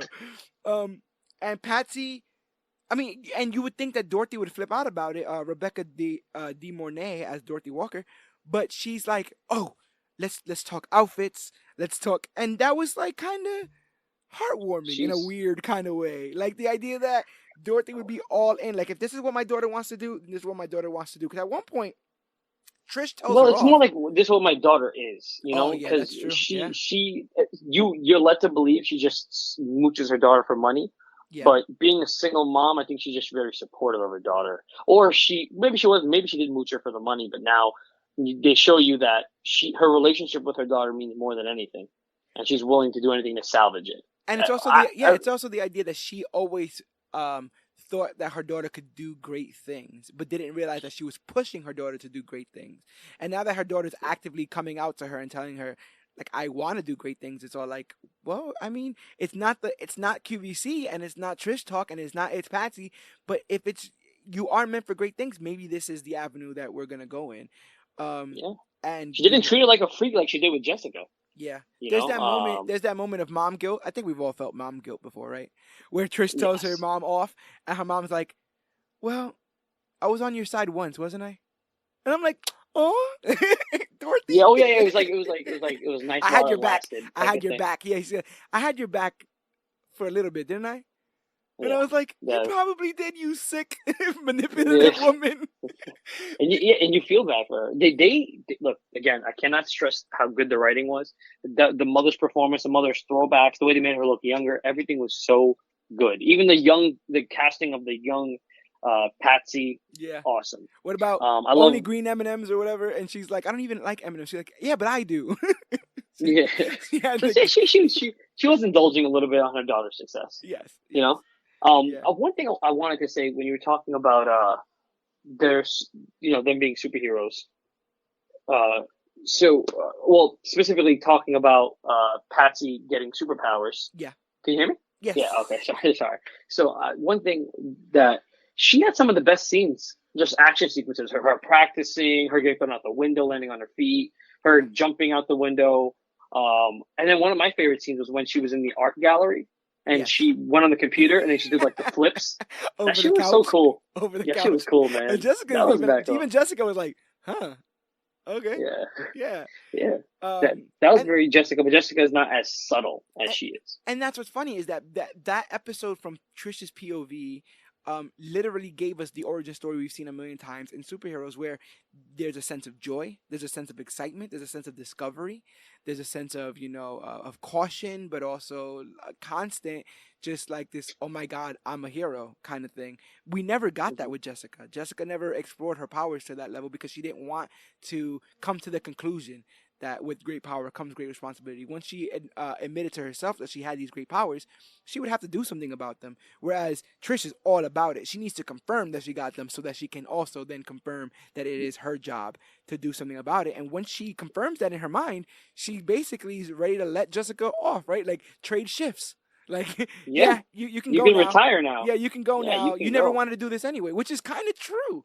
But it's Yeah. it's odd that now Jessica does want to do it, and Trish Jessica has a is lot of lingering issues, man. I think Jessica didn't get to be a kid enough. I mean, they showed you that she had that boyfriend that used her to break into ATMs. yeah, Like all those little. Jessica has a lot of issues. manipulators. And Yeah, Jessica doesn't confront those issues. nope. Uh, and you're right. With the great power comes great responsibility. Yeah, Um, Jessica is so busy running away from her problems, she just welcomes a bunch of new problems, yes. and she drowns it all out. Like, She one thinks thing I she can really run love, faster than them or punch them to death, but she can't. yeah, she can't, and that's like something that I said about Thor, because Thor had that. Yeah, Because when it definitely. came, Thor could not, everything about Thor was he punched his way through it. And when he ran out of a hammer, no, sorry, he swung his hammer through everything. When he lost his hammer, he was screwed. Then he had to find the power within him Yeah, until he ran into Thanos. And then he realized he couldn't punch his way because Thor doesn't do well in no-win situations. right. Just like Jessica, she Yep. didn't do no well. She didn't do well in a no-win situation at the end of season one, and she ended up killing Kilgore. She was going to kill him, or something was going to happen to her, her sister, Yes. who Pat. So, you Ironic, know, right? Ironic yeah, that comes all the way around in a way. Mhm. You know, Yeah, man, I where love it. where I love it. she's the protector of Trish, and then Trish, um, like I said, she was already getting frustrated with the idea that Hogarth was watching over Salinger, but it Mhm. gets to a point where I started getting at least a little bit frustrated. It reminded me very much of season one, where they kept catching Salinger but not catching Salinger. They kept having stuff on him but not having stuff on him. They went all the Mhm. way to his house. They went all the way, um, he He plays was cat and smart. mouse. Yeah, yeah, Yeah, I liked it. It was very smart because it's not like they didn't have him dead to rights. It's that Trish overcompensated and she kind of cost them the investigation. And it showed you the trickle down effect. Like, it screwed up the yes, cop. He got suspended. He's yep, messed up with his adoption. Like, he has a life too. And yeah, it screwed up things for him. They had to throw away the case. It was it was really good writing. And then to the point where they had to chain up Trish, and then they yeah, got the yeah. job done. I actually forgot You that. I know? was looking through some of the series today, and I was like, oh yeah, they chained her ass up Yeah. because Salinger, as he's known in the comics, his comic book name is Fool Killer, and so Fool Killer's whole Mhm. thing is, I think he has like a purity gun or something like that, where he kills people that he deems are fools, the same way that it is here, and so Mhm. he has chosen his next fool, and it is Dorothy Walker. And so they walk in and they see Dorothy Walker dying, basically dead on the floor. Oh my god, I How did you couldn't believe feel they did about that. that? How did you I feel couldn't about believe they that did that. thing there? So they did such a good job of making you care about the mom, Yeah, making the mom have some redeeming qualities, and then they took her away. I couldn't believe they did it. yeah, I was and like, oh my god, that holy was shit. the straw that breaks the camel's back. That was the flame to the gasoline, and Trish is now bloodthirsty. Trish Yeah. wants blood. Trish thinks that Eric Salinger deserves to die. Um, this is not the first time that she's felt this way, and just this is not the first time Jessica's had to convince her otherwise. Yeah. Um, That's true. and so Very true. we were put back in this position again where it is to Jessica, I mean, sorry, to Trish, very black and white, very much like Frank, very black and white of like, they kill people, they should die. If you hurt people, you should be hurt because you need to be told that that's not something that you should be able to do again. And Jessica, like I said again with the Hogarth conversation, knows the permanence of death, knows you can't take Yeah. that back, and knows that when you kill that person, you ultimately releasing them. They're gone. You have to hold on to what you've done for the rest of your life now. Yeah. and And she knows it's not easy. and it's not, She and doesn't want her to sometimes live with not that. worth it. In most cases, not Yeah. worth it. Like give them to the cops, let them go through the legal system, or whatever. At one point, um, they get Jessica gets Salinger dead to rights because he admits to killing Dorothy on camera, and so he does go to jail, and they have him. He's going to jail, but they show Trish like, oh yeah, he's going to jail, and Trish's like, but I'm still so angry, and Jessica Yeah. goes like, well, you're gonna have to kind of try to live with it or whatever, and she goes, I don't know if I can, and Jessica goes, most people can't. They either end up in jail or dead. And Yeah. it's this idea of that justice versus vengeance thing. Can you stop yourself short of vengeance and achieve justice? If somebody were to mug you on the street and then you see that person, would you just call the cops or would you beat the hell out of them as well? You know what I'm saying? Like, at what Yeah. point is it equal? Is your judgment equal? And again, who makes you judge, jury, and executioner? And That's true too. what I found And, kind and of and because you have powers, does it give you the right? exactly, And and that's it that almost power seems like for responsibility thing. Trish, Yeah, that's the other side yeah, of that and power I feel like responsibility thing. Yeah. and I feel like for Trish, because she has powers, it gives her the right. And Yeah. it also everything her mother's instilled in her. Oh, you owe the world. Oh, this is what you got to give them. And the poor girl, because now I was rooting for her, but then there's moments where it's like, yo, you're screwing shit up. Okay, then she redeemed herself. Okay, justice for your mother. And now she's losing it again. And there was something that her And mother said. It was like, all I never want to hear something excuses from you. All I want to hear is I got this, or I have this, or I yeah, can and handle that's all this, or she something like said. that. I can handle That's all this, she or said. something like that. And so Yeah. she's always tried to shoulder that responsibility and shoulder all of that there. And what I find ironic is she refers to herself as Jessica's moral compass, and so when Jessica and Trish are not necessarily talking, what I find interesting is that I think that both of these women, maybe not intentionally, end up using Eric as a literal compass. They use him Yeah. as a literal because neither one can decide, and neither one wants Mm-hmm. to be guilty of that decision. Because if they're wrong, Yes. then Yes. they've You have just to live killed with a it. semi-innocent man or a semi-guilty man. And so Yeah. they literally bring this metal detector, or as I think they call it, asshole detector, Yeah. around Eric, who's able to detect the evil, even though he can't Mm-hmm. specifically figure out what the The crime negative is. tendencies of the individual, the corrupt tendencies, yeah, whatever you want to call it. Yeah. I love that what they did with this character, by the way. And it was a really good. It was something I was trying to say to you before. Jessica, like I said, she invites negative shit into her life because she's so busy running away. And whatever worst comes to worst, I'll punch my way through it. Eric, and I'm a sucker for this because I get involved, I get lost in TV shows. I want to be in it. I want to be in the show. I don't think. I mean, it's very rare that I'll start picking things apart. But Yeah. if the show sucks or something, but I like to be engulfed in it. I'm in it. Take me on this journey. Take me. I have experience behind the camera, so I like to be lost in things. I don't like looking at it from a technical standpoint. I'm watching something to enjoy it. I'm going to enjoy it, and I'm a sucker. I'm a sucker because if a character is charming, no matter how negative they are, I'll get lost in the charm. And Eric was a charming character, Yeah. but they keep reminding you that he's not a good guy either. I kept reminding myself because I felt like I was Jessica. Like, I'm not gonna let you Yeah. just charm your way back into my kitchen and make me another burger. Like, because Yeah. think about it, and it's not his fault. I guess. I mean, it is his fault, but I guess you can see the light at the end of the tunnel. But ultimately, he was using his powers for financial gain.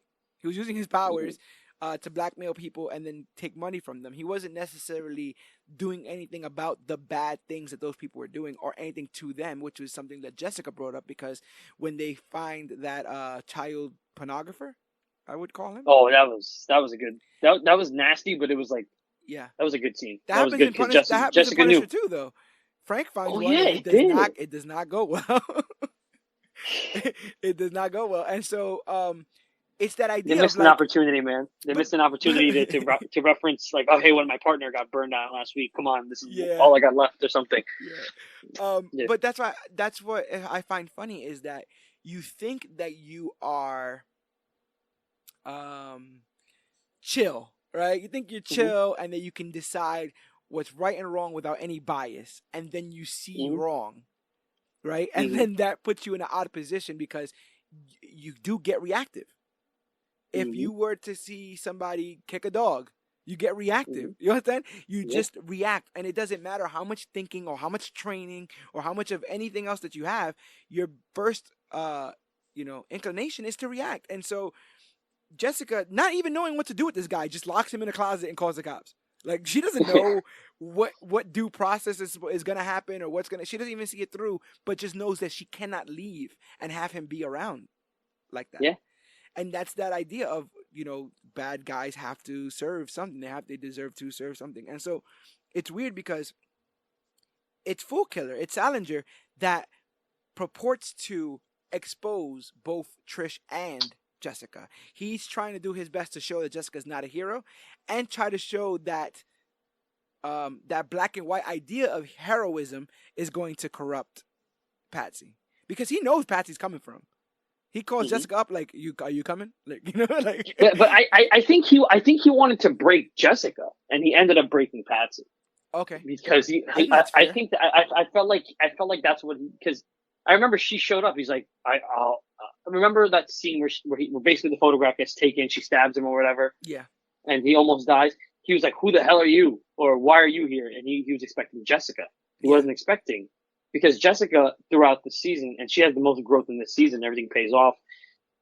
You're right. She's reactive. She puts the guy in the closet. But as the show goes on, she becomes less and less reactive, because she's seeing how being reactive she's kicking her own ass. Yeah. She wrestles the Salinger. She embarrasses him. Like, he's reactive. What? He's like, reactive. That does nothing for either of them. To make herself feel better. All it did was let him know that she was onto him, which was the worst thing you want to do to a serial killer, because then he covers his tracks. Yes, exactly. And she gets smarter. And then in the parallel, to someone that's on a similar, a potential hero's journey, or what she considers a hero's journey, every time she overcompensates. That's her thing.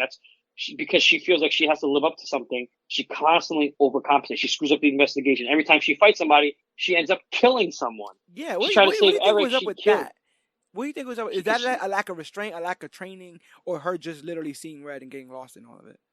I think the beginning was a lack of training, and then to the point where she's kind of like, how many times can you do something before you become numb to it?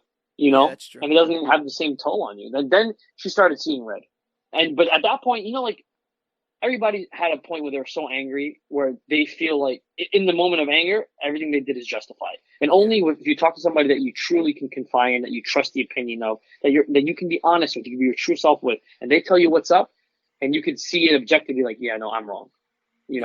And if Jessica calmly told her, no, you went too far, instead of Jessica telling it to her straight, and I feel like if she wasn't so emotional about her mother's death, maybe she would have took it a little bit more seriously. Yeah. But she didn't have Jessica. She was rolling around with Eric. Yes. Killing these dudes, beating them to death. And what about that moment? I think it's with Trish and her mother, where early on, where Trish's mother's like, where have you been? Where are you? Like, what's going on with you? Yada, yada, yada. And Trish, I want to say, genuinely breaks down and goes, I am so alone. Like, I am just so alone. There's no one that's going to understand what I'm going through, no one to talk to, none of that stuff. And I felt that. Jessica wasn't in her life at that point, right? Yeah, Jessica cut her out. She wasn't. Yeah. And even when she reached out to Jessica, when they were in contact, Jessica was not trying to hear anything she was trying to say. There was no point where she patted Patsy on the head and was like, good superheroing. Which, honestly, I think if she would have calmed a lot of this down. If she was a little bit more gung-ho. But again, it's Jessica who says to Patsy, like, you don't even know the stakes of what you're talking about. You don't even know the stakes of all that you're trying to accomplish here. You don't realize what's on the line. And then when Dorothy dies and Salinger gets away, it's when that gets turned back around on her, and Trish tells her, like, don't you ever tell me about stakes. Like, look what's going to happen. And so that puts them on a collision course when Hogarth decides to try to go get Salinger, or visit Salinger in prison, and Trish kills him. After taking Eric around and doing some test murders around New York, but only bad guys, Abe. You know what I'm saying? Only bad guys. Yeah. Only the bad ones. That's it. Do you think Jessica knew what Trish is capable of? I mean, look, you have siblings, I have siblings. We know what our siblings are capable of, Yeah. you know? So could you imagine that she maybe that's why she never gave her that pat on the back, you know? I don't know Because if you know what's funny? I don't think Jessica knows how broken Trish really is. And I yeah, know that yes. sounds tragic. So no, it's true though. You're right. That's a I very don't good think that point. she knows. I think that the put together nature of her annoys Jessica because Jessica is not that. And so Jessica then assumes that everything else is well put together, that there's no need for Yeah. it's almost like Hogarth. Like Hogarth they'll Kith goes like I never met I've never met somebody who gotten everything that they've ever wanted. And Jerry Hmm. looks at her like I obviously don't. Like, like I'm dying and I want you. And it's the same thing Hmm. with Patsy, where it's like, uh, um, last season, Jessica told Patsy, "You're lucky that you have a mom, even if she was shitty, because I didn't." Uh, And yeah. I don't know if that's genuine. I don't know if you should feel lucky that you have a parent if they treat you like crap. And the idea that you would have to then put that gratitude in your mind. Like, you know what I'm saying? Like Hmm. that person that you've characterized as toxic in your life, someone you love just Hmm. told you that you're supposed to be grateful for them. Like, so I feel like Patsy's whole purpose is skewed, and Jessica just sees it as her trying to be another Jessica when Patsy's just really trying to find Patsy. Like Trish is really just trying to find what she is because she's been. And you know what sucks the most between Trish talk and segments of her weird shopping center show? She helped people Hmm. with advice. She genuinely helped people feel better about themselves, feel more gung ho. She was an advice person, and that's where she thrived. And then she tried to put action to that, and that's where everything ended up falling short. I was kind of on her side when she killed Salinger because at that point I was over him, and I understand how slippery of a slope that is. But Hmm. I never had my mom killed. Knock on wood. So Yeah. Yeah. Okay. that's a whole nother thing there. So I want to touch on the first point you made. You were like, should she be happy? Should she be grateful? Jessica lost her parents at a vital point in a young woman's life. Yeah, So in that regard, she lost them, but then she kind of got them back, which is, you got to imagine, I got my mom back.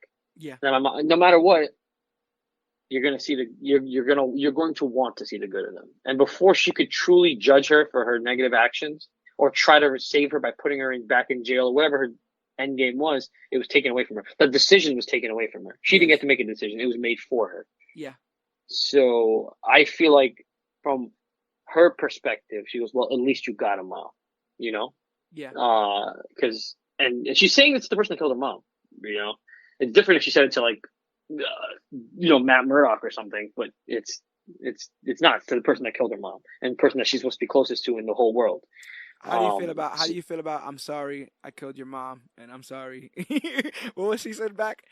You said I'm she was sorry. like, "I'm sorry, I felt like you had to, or maybe you Yeah, did the something right like thing." that, Or right? Like I'm sorry that you basically, had to. they Yeah, they were reconciling, and it was great because they didn't just do it. It took like 5 episodes.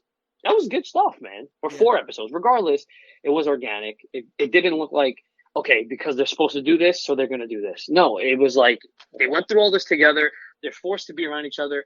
And I've been in situations in my life where I've had some weird falling outs or had collisions with people. But then you spend time apart, and then you're force fucked into a situation where you got to be around each other, and you're like, and this is just who I am as a person. Maybe that's why I like it so much. It's like everybody has redeeming qualities, yeah. so Can't just flush everybody down the toilet. you can't, you can't, I and was that was gonna awesome. I was gonna ask you when it comes to Trish and Jessica, when it comes to this whole like sisterly love and stuff, you had said like, could I see somebody, um, especially like one of my siblings, do this? Would I have I seen it in them prior to them doing it? And I do think that Jessica being blind to that hurt, did mask that, and I think that everything that Trish does after that, um, Hmm. Jessica has the pain that it sucks what she did, but also has the pain that that's the Patsy that did it. Like you understand? Like I never Hmm. realized that she was that deep. that in deep or that vindicated. But do you feel that because they're siblings, right? And Dorothy Mhm. was killed. Do you feel that um, Trish believes that Jessica is almost not honoring Dorothy's memory by not killing Salinger? Like, does that become a thing of more like, wow, if you're not gonna defend our mom, then I'm gonna go defend my mom. You know what I'm saying? Like, I don't even think she cared anymore. I think she was so jaded and she was so at this point she just didn't like again she was so emotional, she was so reactive. She didn't care mm-hmm. what Jessica does. She didn't care. She's gonna Yeah, go do it. She's gonna do what she has to do. And yeah, it wasn't like she would and to the point where she became vindictive and she sat there and she planned it out and she grabbed she guilted that guy to come help her out and then she guilted him again because yeah, she screwed up and to save Jessica, we got to do this. yeah. Because And early on they're like, oh, we'll just get Eric to testify, and we can get Homeboy on kidnapping charges. But Eric, having that power of sensing bad stuff, actually physically hurts him, and so the idea of him going to prison would probably kill him because of all the murderers and stuff in there. And so he chooses to just flee. He tries to take his sister with him, but his sister's too busy blowing Malcolm. That's a whole nother thing. I don't know what the hell that was about. that was Um, brilliant too. I loved it. That was uh, so brilliant. That was because of course it's gonna fuck with him. yeah, Of yeah, course it is. yeah. And so I do think in that moment, Trish felt like Jessica kind of betrayed her. Like, you picked this guy and his feelings or his actual, like, he might actually die Oh, okay. over our mom. Like Well, she called him a pussy. Then she punched yeah, him, didn't yeah, she? Or yeah. yeah, she called him And then something she like that. left, and then that's when he came back and he was like, hey, whatever. And that's when he was trying to make good on that by helping Hmm. Patsy find the other people to go beat up. Because Yeah, that's another thing we probably forgot. We probably should have mentioned early on. Patsy steals a bunch of file folders from Hogarth and Associates and uses yeah, that as some sort of weird like Batman crime blotter to find all yeah, the people that she wants to beat up. And yeah. so that's where a lot of this comes from, is this idea that she feels like she got the whole vigilante thing down. She just needs the leads. And so Eric Yes, would be the person to give her those leads, and then she accidentally kills a guy named Montero, I believe. yeah. And that's when it all goes off the rails. But Hogarth finds out that it is Trish and decides That to was well enlist done. her So help. well done. So well She done, man. decides to enlist her help, Hmm. and get her to help. Is the word I'm going to use because I don't think she ever said any word in particular. Help with a Dimitri Patseris, which is somebody who's trying to sue Kith and the foundation for all the scandal that Peter had brought on. So to help the love of her life, she's willing to sick this this Hellcat on the regular man. I mean, he's probably a bad guy, but no more bad than everybody else. Um, Yeah. I think it's crazy that at several points, to continue her rage, Patsy has to ask like, he's bad, right? Or Hmm. he's really bad, right? Like she needs to Yeah. just that She's justification. justified. Yeah. That She needs that cosign. justification is amazing. And once um I think it was completely heartbreaking because Eric ends up giving that justification to Jessica about Trish, right?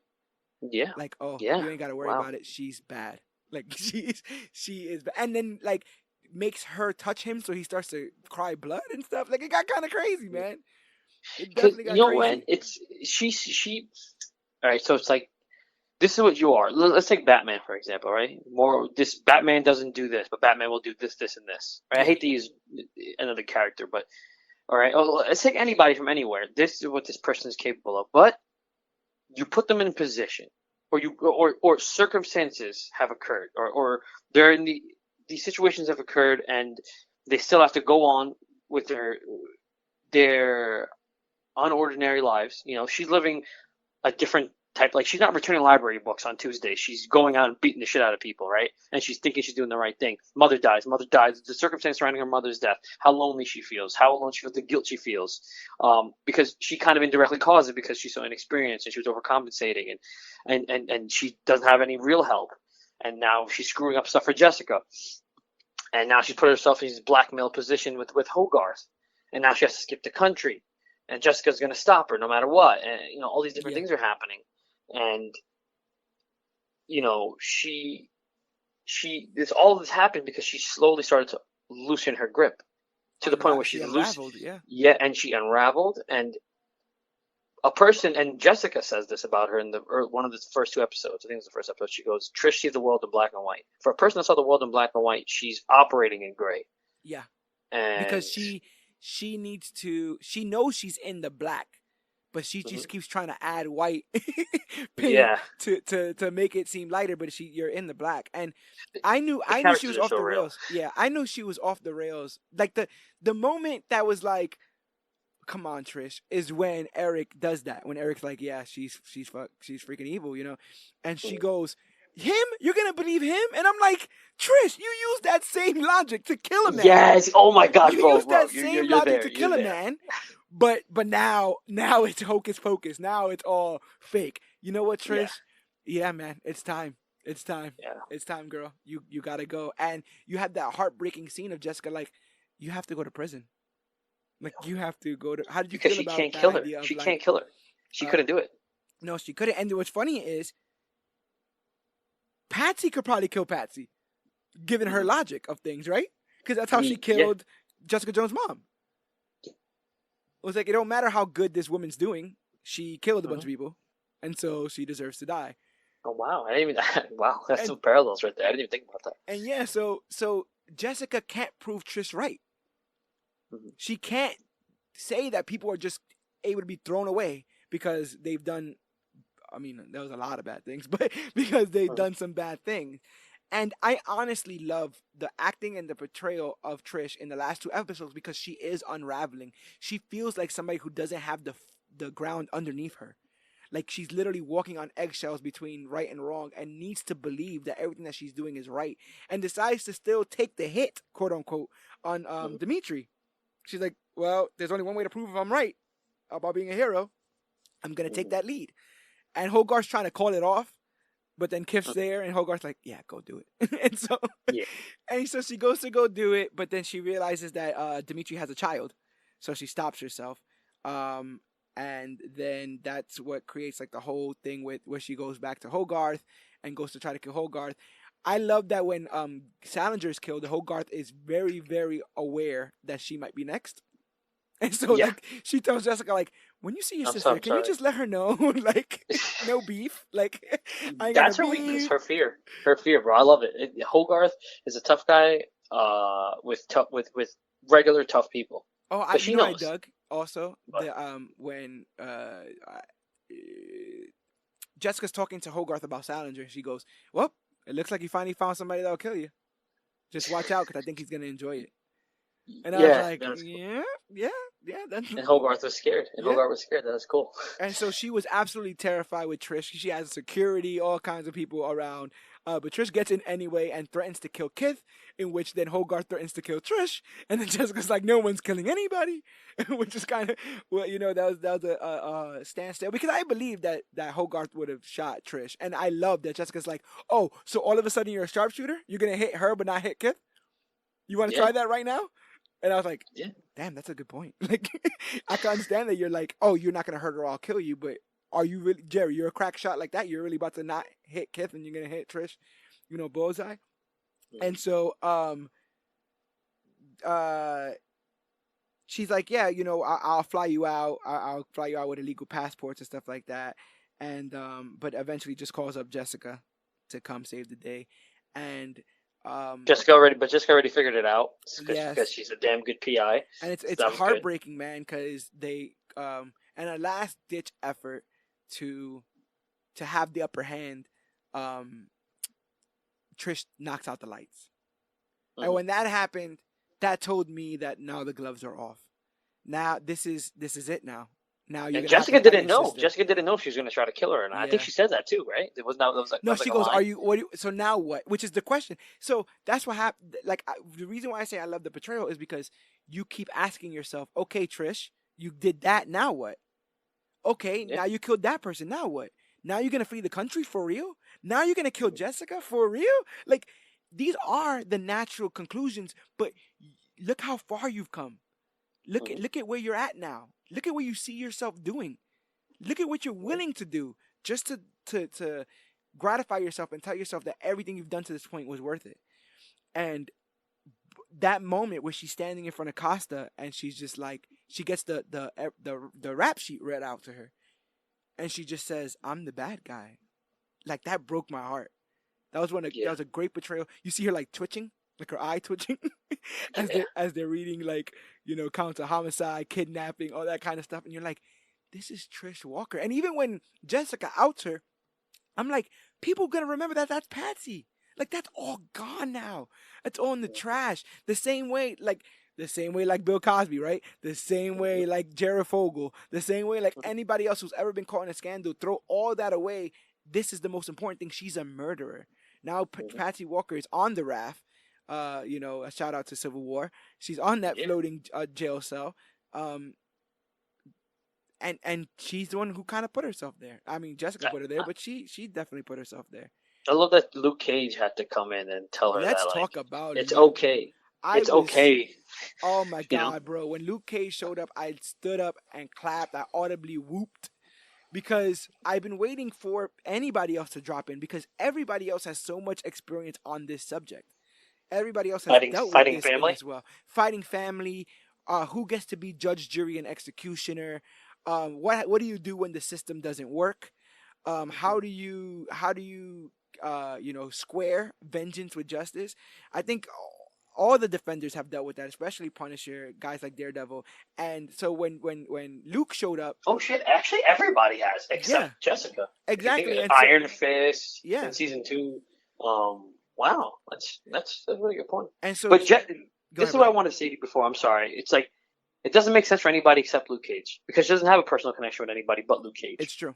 I would have liked Matt though. I think her and Matt's okay. Man, I would do anything to see Matt anywhere. They're not great, but I think that they're kind of cool. Plus, I love the whole like, Jessica Jones, stop talking. I'm your lawyer. I'm Matt Murdock. I'm your lawyer. I like that. That trailer had given me such high expectations. Yeah. I loved that. Yep. And then Sigourney Weaver does kung fu, and you're like, Yeah, that's true. Hogarth don't get the girl at the end. Kith is like, you're gonna die alone. So it's fair, because you can't. Everything I feel like has to have a lesson, and that was a lesson. I did also feel like Kith was a little bit sinister in that, right? Like in the whole like deal with this Dimitri situation, and she was like, I feel free. I feel like I could be yours almost, or whatever. And then she's all like, yeah, about that. You used a lot of dirty tactics, and so I'm out. Which again, don't stay around toxic people. So I'm totally with Kith on that. But I don't think her hands are completely clean in the matter. Either. She used her. We got to be honest with ourselves. She used her. She played her. She used her to get as back on top as she was prior to meeting Jerry, which I guess is fair. Like, because it's like I almost got my life back. Sans the husband that you made commit suicide. All right, so let me ask you this: like, if let's say Jerry didn't get involved and he came clean to her, he goes, "Hey, look, and we have an open relationship, and I've been banging my students, but I took some money out." They would have had a fight, but they wouldn't have separated, and it wouldn't have gotten out, and they would have handled it much differently. Yeah. So there has to be some sort of resentment in that regard, I also feel like and this is gonna sound kind of crass, so I'm gonna try to find the best way to say this.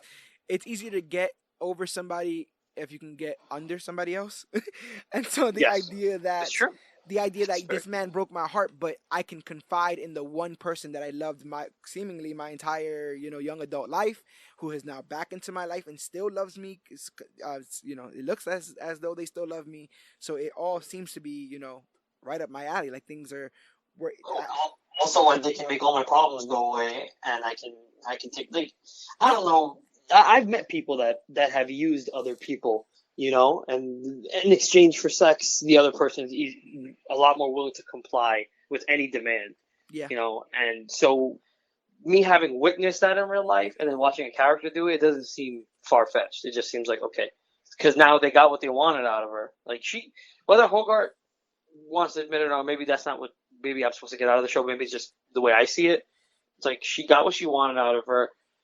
And maybe she was opening up to the idea of being with Hogarth, but then she almost died, at the hands of that Trish. would change your life, right? That'll give you a new perspective on things. Yeah, it's almost like, no, almost no, dying. you're bad. Yeah, everything bad comes from you, Hogarth. So bye bye.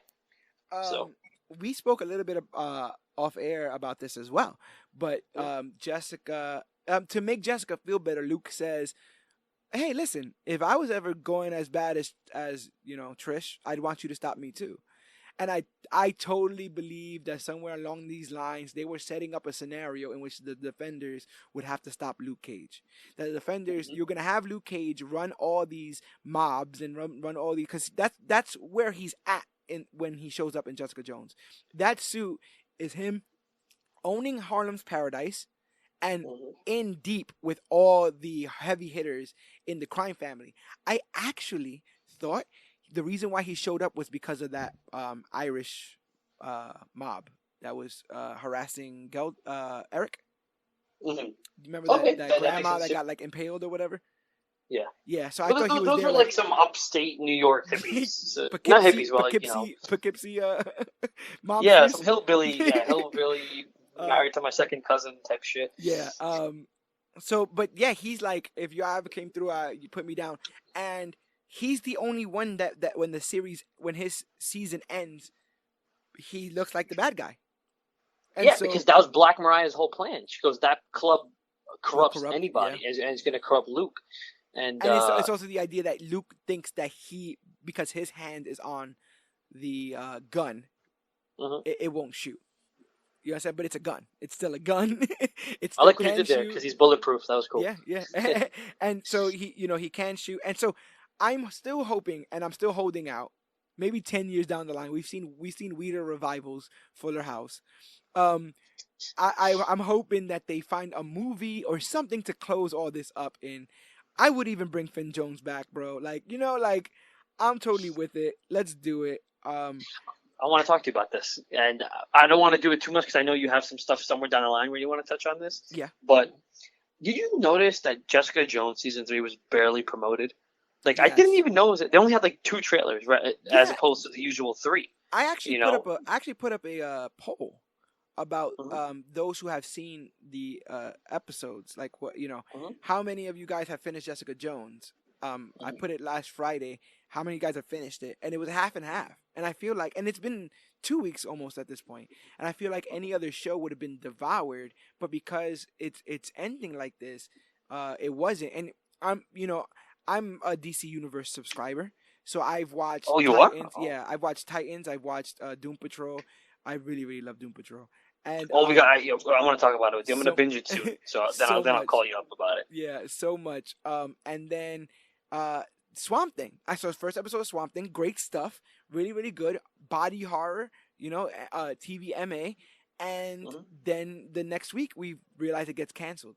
And so Did you know why it got ironically, canceled though? yeah, yeah, Yeah. it got Okay. canceled because North Carolina was supposed to be paying some tax rebates to the company Yeah, that was supposed to but make there was like things a a lot heavier. huge discrepancy. There was Yep. like more than like it was like a 70% discrepancy. Yeah, So and they weren't it gonna was get the money costing they were more. gonna get. Yeah, and Yeah. so they had to pull out. But admittedly, I have not returned to Swamp Thing because of that, and I want to. I'm hoping to cover it for major issues, but I'm gonna have to come to that term on my own. And it's the same thing with this. A lot of people didn't jump on this because they're like, for what? Like all of this is gone. Like all of this Mhm. is done. But to tell you the truth, it's like you said, these characters have become family members. I'm checking Mhm. in on my family and friends when I watch Yeah. these shows, and sometimes it's not great. So sometimes it's not my favorite family members, but sometimes it is. Whenever any of those theme songs hit, any of those Marvel Netflix theme songs hit, I get transformed back into that world. I'm back Yeah. as a spectator in that world, whether it be in Harlem or House Kitchen or wherever I'm supposed to Is it go. Chinatown? No, Is I it was yeah, Chinatown? yeah, I think it is Chinatown. I was trying to say Kung Lao, but Kung Lao, Kung Lung, Kung Lung. Too much Mortal Kombat on the brain. Kung Yeah. Lung. But yeah, and talking about all over, your girl Jessica was about to leave. She hands over the keys to Malcolm, Mhm. which Malcolm has been trying to find his place in the good and the bad. Like I said, getting punched by pimps, saving prostitutes, getting hitting, saving drunk drivers, then hitting drunk drivers. He does a lot this season, and eventually he gets gifted the keys to Alias Investigations. and he has enough clout in Jerry's circles, I'm guessing at this point, to start it on his own. But Jessica stops short of actually leaving when she is prompted by Kilgrave or taunted by Kilgrave. Yeah, Kilgrave is always going to be in her head. You know, I Yeah, think they showed us that in season 2. He's always going to be in her head, yeah. and you know, Get back that's here, cool. Jessica. Yeah, That's the he line has, I always remember. he Come back here, Jessica. he's in my top 3 MCU villains. By the way, I would put him in top 3, if not top 5. Listen, if they could Definitely. ever put D'Onofrio on the big screen, I'm there, bro. Mhm. I am. They there. should. They should. All I'm waiting for is Mr. Parker. You seem like a smart student.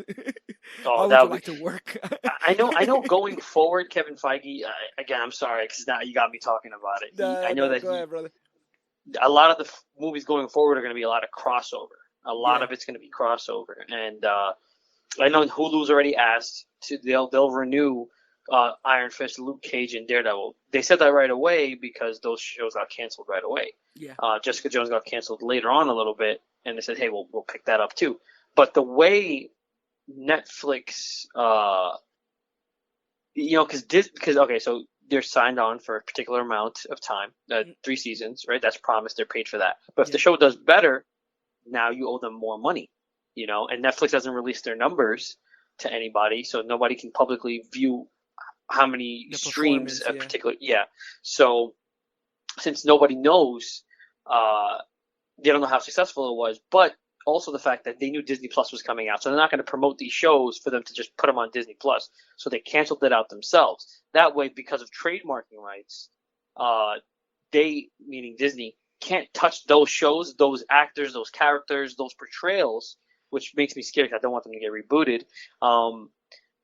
For 2 because years, I'm so invested. Yeah, for 2 years. So we're about like a year and a half more to go. But I mean, if they just made them all disappear with the snap or something, that'd be great. Or anything, really. It's just so weird. I don't think I've ever put this much time and attention into something that is just gonna disappear. If they choose not to have them go anywhere, and it's just so weird because there's always gonna be another Batman, right? And Yeah. I have the inclination to believe that even if they did a Daredevil film, Mm-hmm. you won't have the time, like the pure time to spend with the character that you did with Charlie Cox, where you're literally sitting there and you're like, you see him in and out of the suit, you see his backstory, his childhood, all that stuff. You don't get the benefit of that in film. It would be too similar to like Peter Quill's arc, you know, like, oh, you saw him as a kid and he had it hard. And also, like, this is like the best example I can give. If you've seen what like with the cursing and the yelling and the sex and everything with Deadpool, and then they make a PG-13 Deadpool just because rights and trademarking rights, Yeah, it's just gonna feel like, oh, this is PG-13 Deadpool. I like the other one better. yeah, it's Like gonna feel like I'll accept it's it. gonna pale in comparison. Yeah, it's gonna seem Yeah, like it's gonna a big lesser time. thing. Yeah.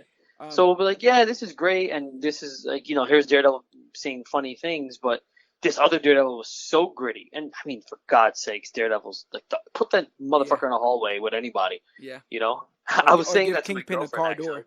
And Kingpin, just like give him dialogue, bro. Like give him anybody's dialogue. Vincent D'Onofrio will kill it.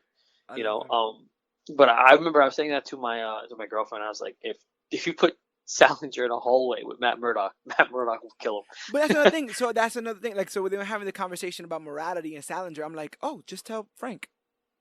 Mm-hmm. Someone just send an email to Frank and say, hey, Frank, by the way, did you ever hear about those murders that went unsolved? We found the guy. He's right here. Frank would just drive over and it'd be over. He'd end it. See, then that's the best thing, because the best thing about that is the only person that interacted with him is Daredevil. Okay, so the 4 of them came together, right? But they all obviously have, like, you got to imagine like they all spun together and then they all spun out in separate.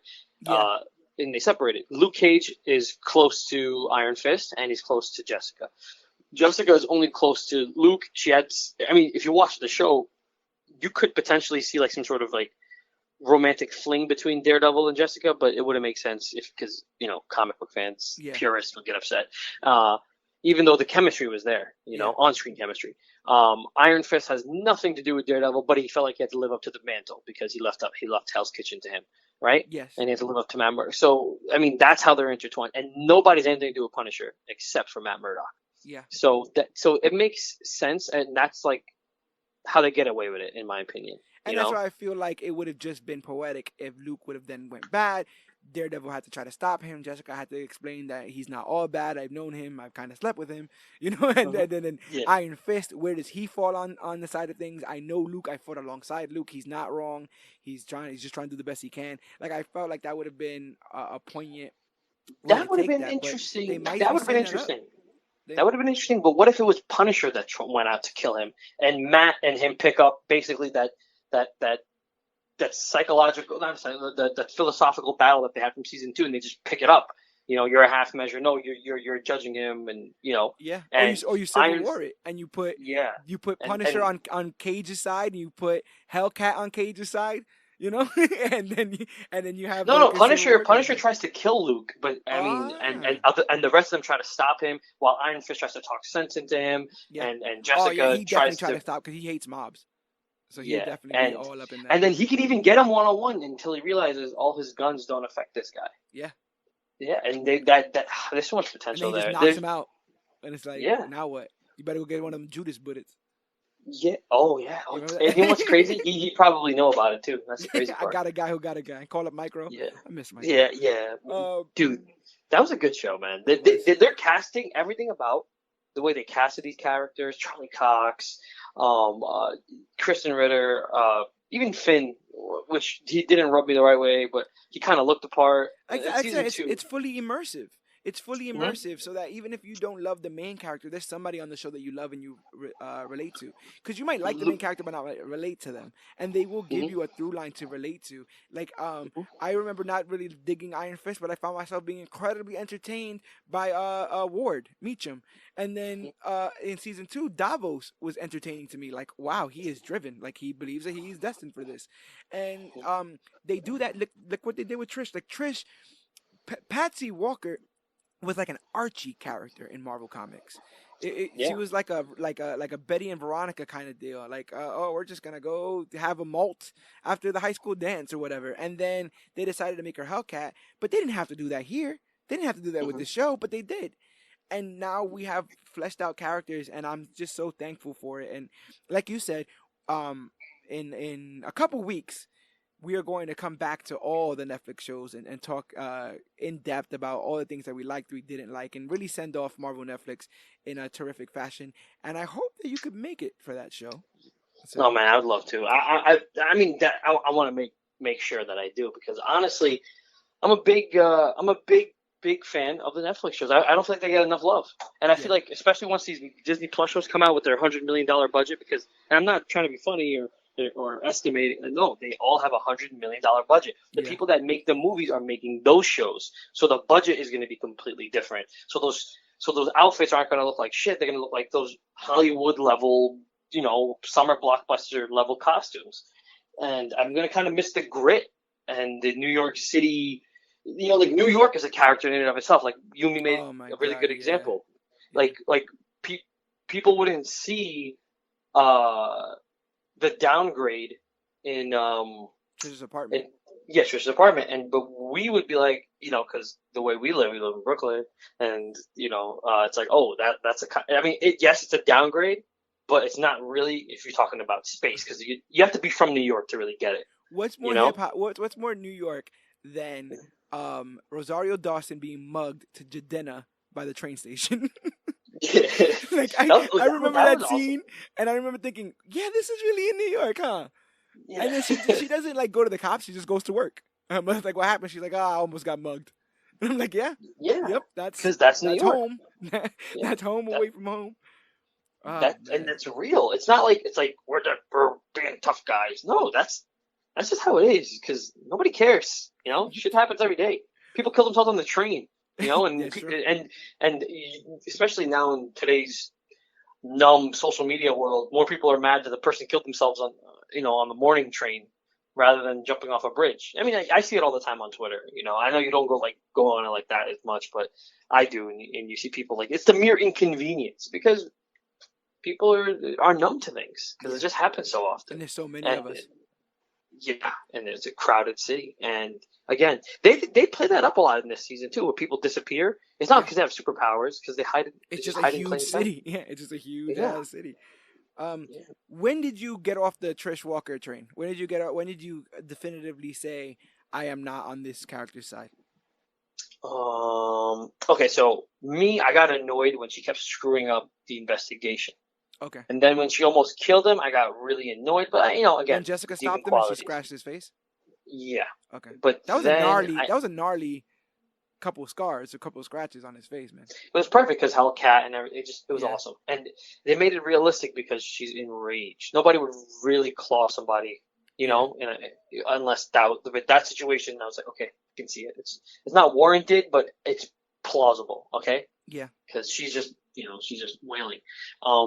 I think for me it was definitely when the bodies started piling up, especially when the second body got there. I was like, okay, The cop. Well, she does kill a cop, right?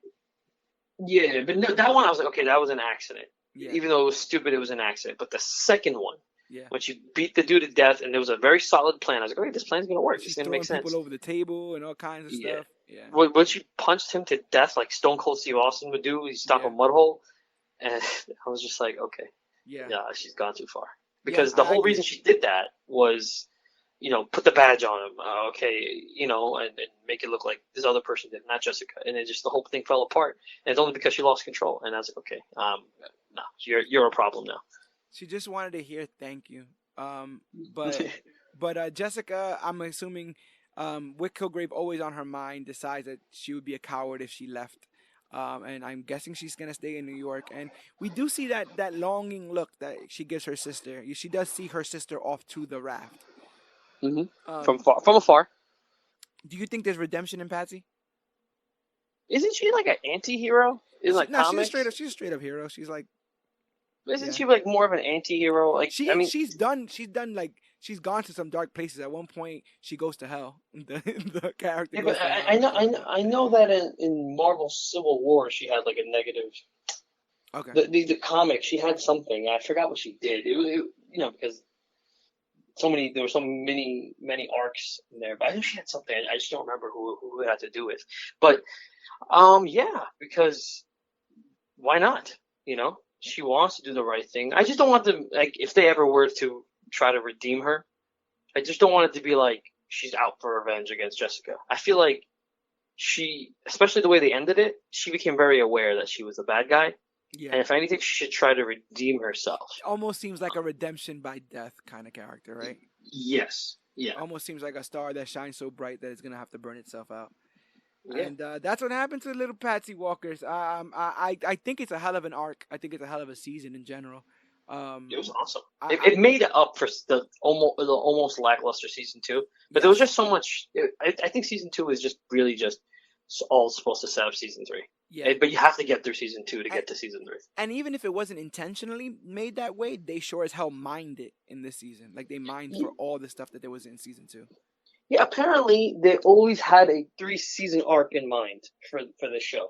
Huh. Apparently, I don't know how true that is. Yeah. But me being a nerd about writing and why certain decisions are made after the fact. Yeah. Apparently, the writer said they always planned for a 3-season arc for this show, and okay, if that was the plan, it worked out really well for us fans because it was dope. Could they do more? Absolutely. Could they do more with her? As long as she's willing to play the character? But have her interact with I don't know whose show she would fit in. I guess Luke Cage, because she'd just be too strong for anybody else. Punisher is so grounded. He's almost like a spy, espionage, corrupt police system thing. Yeah. Okay, so that works. He's got the whole military thing, spy, government surveillance. Okay, that works. So you can't put a superpowered girl there, and then you can't put her with, or maybe you can put her with Iron Fist, but they're not really connected. Maybe Daredevil, but then when the ninjas show up, then she gets a little bit out of her element. I mean, besides that, I mean, Matt Murdock is like all about these introspective debates with himself. He's like God and man, and what's right and And what's wrong. she'd be the devil on his shoulder in that instance. I'm guessing. Even more than that, she's just too.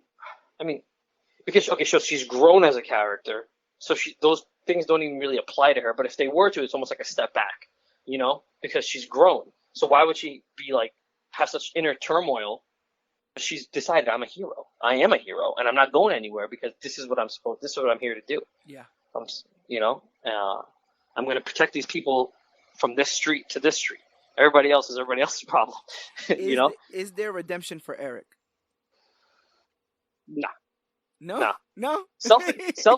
Selfishly, I think like you ever meet somebody where like you want them to do well, but they're just in their own way. You know they're gonna fumble it. More than that, it's in their nature. You ever heard that story about the scorpion and the turtle? Yeah. Yeah. So it's in my nature. I can't help myself. Yeah. That's just so Eric. He's just stuck in his ways. He tried. He even tried to like get with her at the end. He's just being smooth. At one point, he's like, "Am I the hero?" Oh, he gives the line, and be sure to use this on your girl whenever you want to. You're like aspirin to me. that was his his pickup line. I mean, I've heard a little better, but you're like aspirin to me is pretty. I mean, for him, it makes sense. Yeah, it's like, definitely. Oh, okay. Yeah. I mean, it's not making love on paint like season 2, but. Mm-hmm.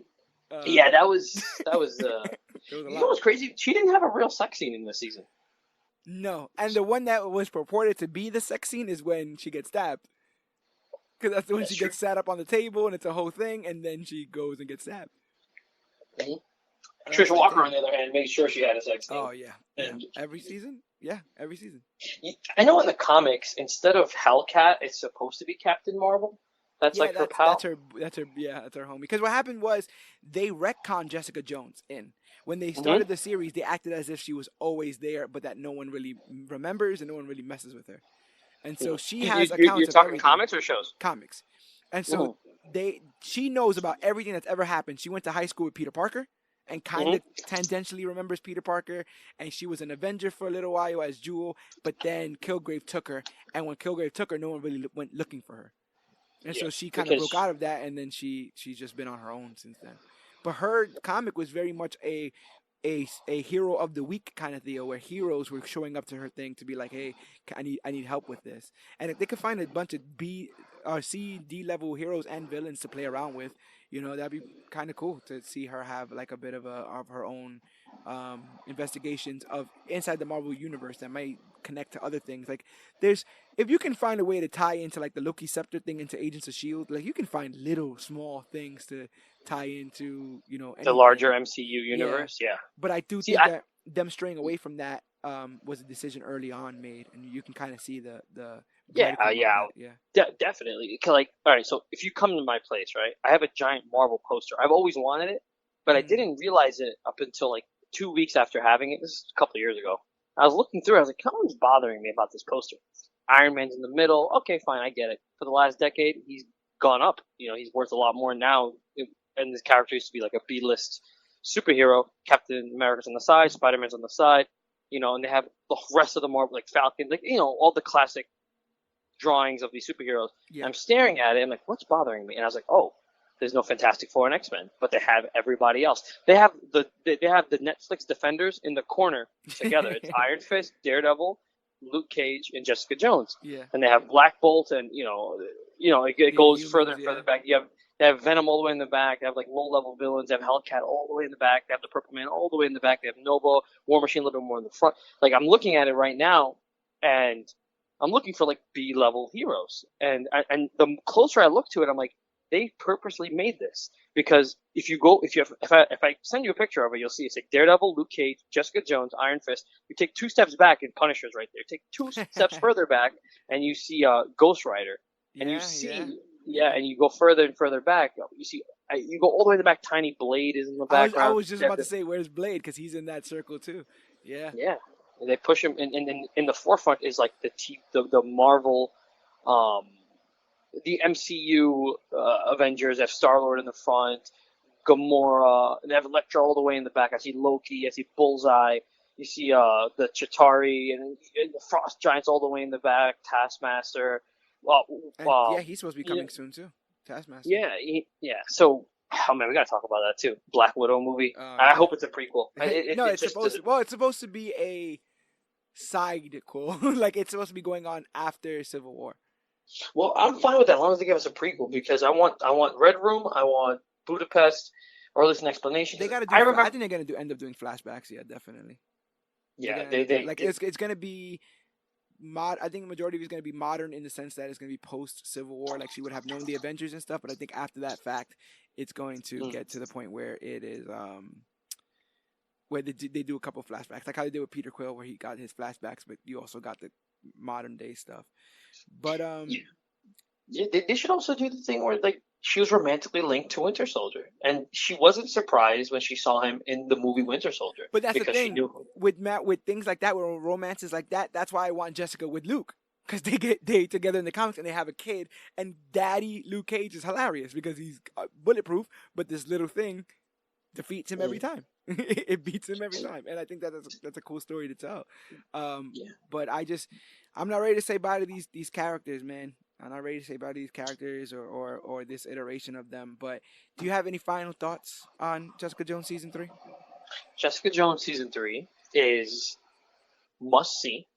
Um, I said this about Daredevil. Some people felt like Daredevil was a little too slow, Uh, for them, and I said this. I was like, just watch Daredevil, just binge it, just get to season 3 because season 3 was so masterful, and that's how I put Jessica Jones season 3 right next to it. And again, show it to your friends, even if they don't like comics. Show it to your female friends that don't really like uh, anything but I don't know.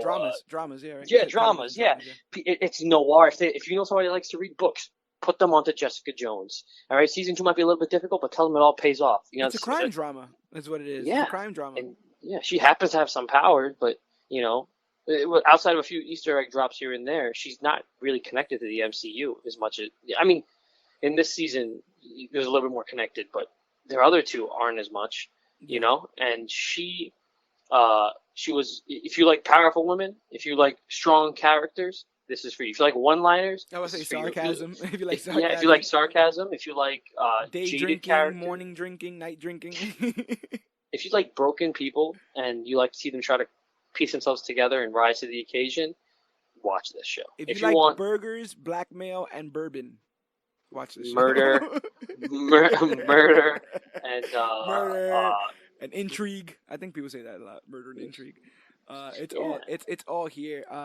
And man, it's all there. But you know what else is all here? We already have reviews for Iron Fist season 2, Daredevil season 3, Jessica Jones season 2, Punisher seasons 1 and 2 already available as part of the Major Issues podcast. So if you're listening to this, first of all, thank you so much for being a listener. Second, go back and listen to those old episodes because we're going to be priming and getting ready for this eulogy, this RIP Marvel Netflix show that will be happening quite soon. But yeah, go and listen to all the things that we have available as part of the Major Issues podcast. And you can find the Major Issues podcast wherever podcasts are found.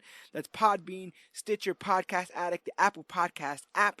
If you don't want to get a new app or you don't really know quite how to do it, go to Google, type in Major Issues Podcast, and we're the first ones that pop up every time. And that's where we talk the latest and greatest things to come to comic books and comic book media. I wanted to go ahead and shout out a couple of followers from Podbean. There's been people following this. There's people who literally get notified right away when an episode drops. And I want to thank you guys because this is how we go strong as a podcast. So I want to thank Larry Cantor Jr. I want to thank Ashley Faith Powers. Some of these are just letters, so if you recognize them, it's you. WBXBNT, XLR5H8, and FNQTF5. It's something that we're going to be doing now where we shout you guys out because with you guys, we're able to do these great things and have these great episodes. So thank you guys so much for liking, sharing, and letting us know how we're doing as podcasters. And you could let us know how we're doing as podcasters by rating and reviewing us on iTunes. It's the quickest way for us to learn what we're doing right, what we're doing wrong, what you guys want to see change, and what you guys want to see stay about the Major Issues podcast. Because we are dedicated to bringing you the latest and greatest in comic book and comic book media. And I've been to the future. I don't know if I told you this, Honest Rebel. I've been to the future, and we become the latest and greatest to come to comic books and comic book media. But I can't tell people how. So all I can say is jump in now while the getting is good, because the bandwagon only got so many seats. And you already heard me call out a couple followers. They got front seats. We're drinking the bourbon. We're not driving. No drinking. Don't drink and drive. But we're out there. We're doing it, and we are loving it. So go ahead on that. You can reach us at Major Issues CBC. But if you want to go on Twitter, but you can also go to facebook.com/comicbookclick, Instagram at comicbookclick, or use the hashtag comicbookclick to talk about the newest, hottest, latest, and greatest things that come to comic books and comic book media. Like I said, at Major Issues CBC is our Twitter. We have tees on TeePublic. All of these links will be in the show notes, in the show description. So go ahead and hit us up there. And I feel like, and if you want to reach us directly and want to get your opinions spoken here live, all you have to do is go to email us at comicbookclick@gmail.com. Or I'm saying that wrong. comicbookclick@gmail.com. You see how the email thing always gets me a little frazzled. But hold on. I'm doing one more. There's one more thing I have to do, because I promised that I would do this. But we actually got some feedback on this.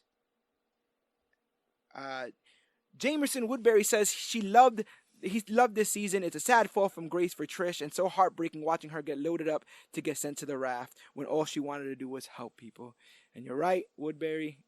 Definitely tragic season. But it doesn't have to be tragic. Just come back next week where we're going to be talking about Spider-Man Homecoming in preparation for Spider-Man Far From Home. How hype are you for that, Honest Rebel? Oh my God. Okay, so I've tried to avoid spoilers out my ass, and Yeah. I can't wait, because it's the end of the series. It's the end of the Phase 4, Yes. right? Or it's right before. It's the end of That's the what they're saying. Infinity Saga, I should say. Yeah, the Infinity Saga. And I can't wait, because I know for a fact they got it. I want to see who plays Norman Osborn, if they're going to reveal him or not. I want to see. I want to see. I want to see what they do with Mysterio. To be honest, I want to see how it turns out. I'm trying to avoid everything about that movie. I'm gonna watch Avengers Endgame, the re-release. 1, because I want it to be the Avatar. 2, because I want to see those extra scenes. Same. 3, because I want to see it a second time. And then everything's gonna be fresh. And I'm gonna watch Homecoming the day before. So then when I watch Far From Home, it's all gonna click. So I'm really excited. Yeah, I can't wait either. So make sure that you guys are here every week as part of the Major Issues podcast. Thank you for listening to our little review. My name is George Serrano, a.k.a. The Don. I'm Honest Rebel. That is Honest Rebel. And this was our Jessica Jones Season 3 review. And remember, whether or not you have superpowers, whether you have super strength and you can't fly, but you think you can jump a little, whether you get so angry you want to claw somebody's face off, or you just need a little loving like Malcolm got from Eric's sister, Jesus remember, remember, none of you are fools. You're all part of the clique. And you, yes, you are worthy.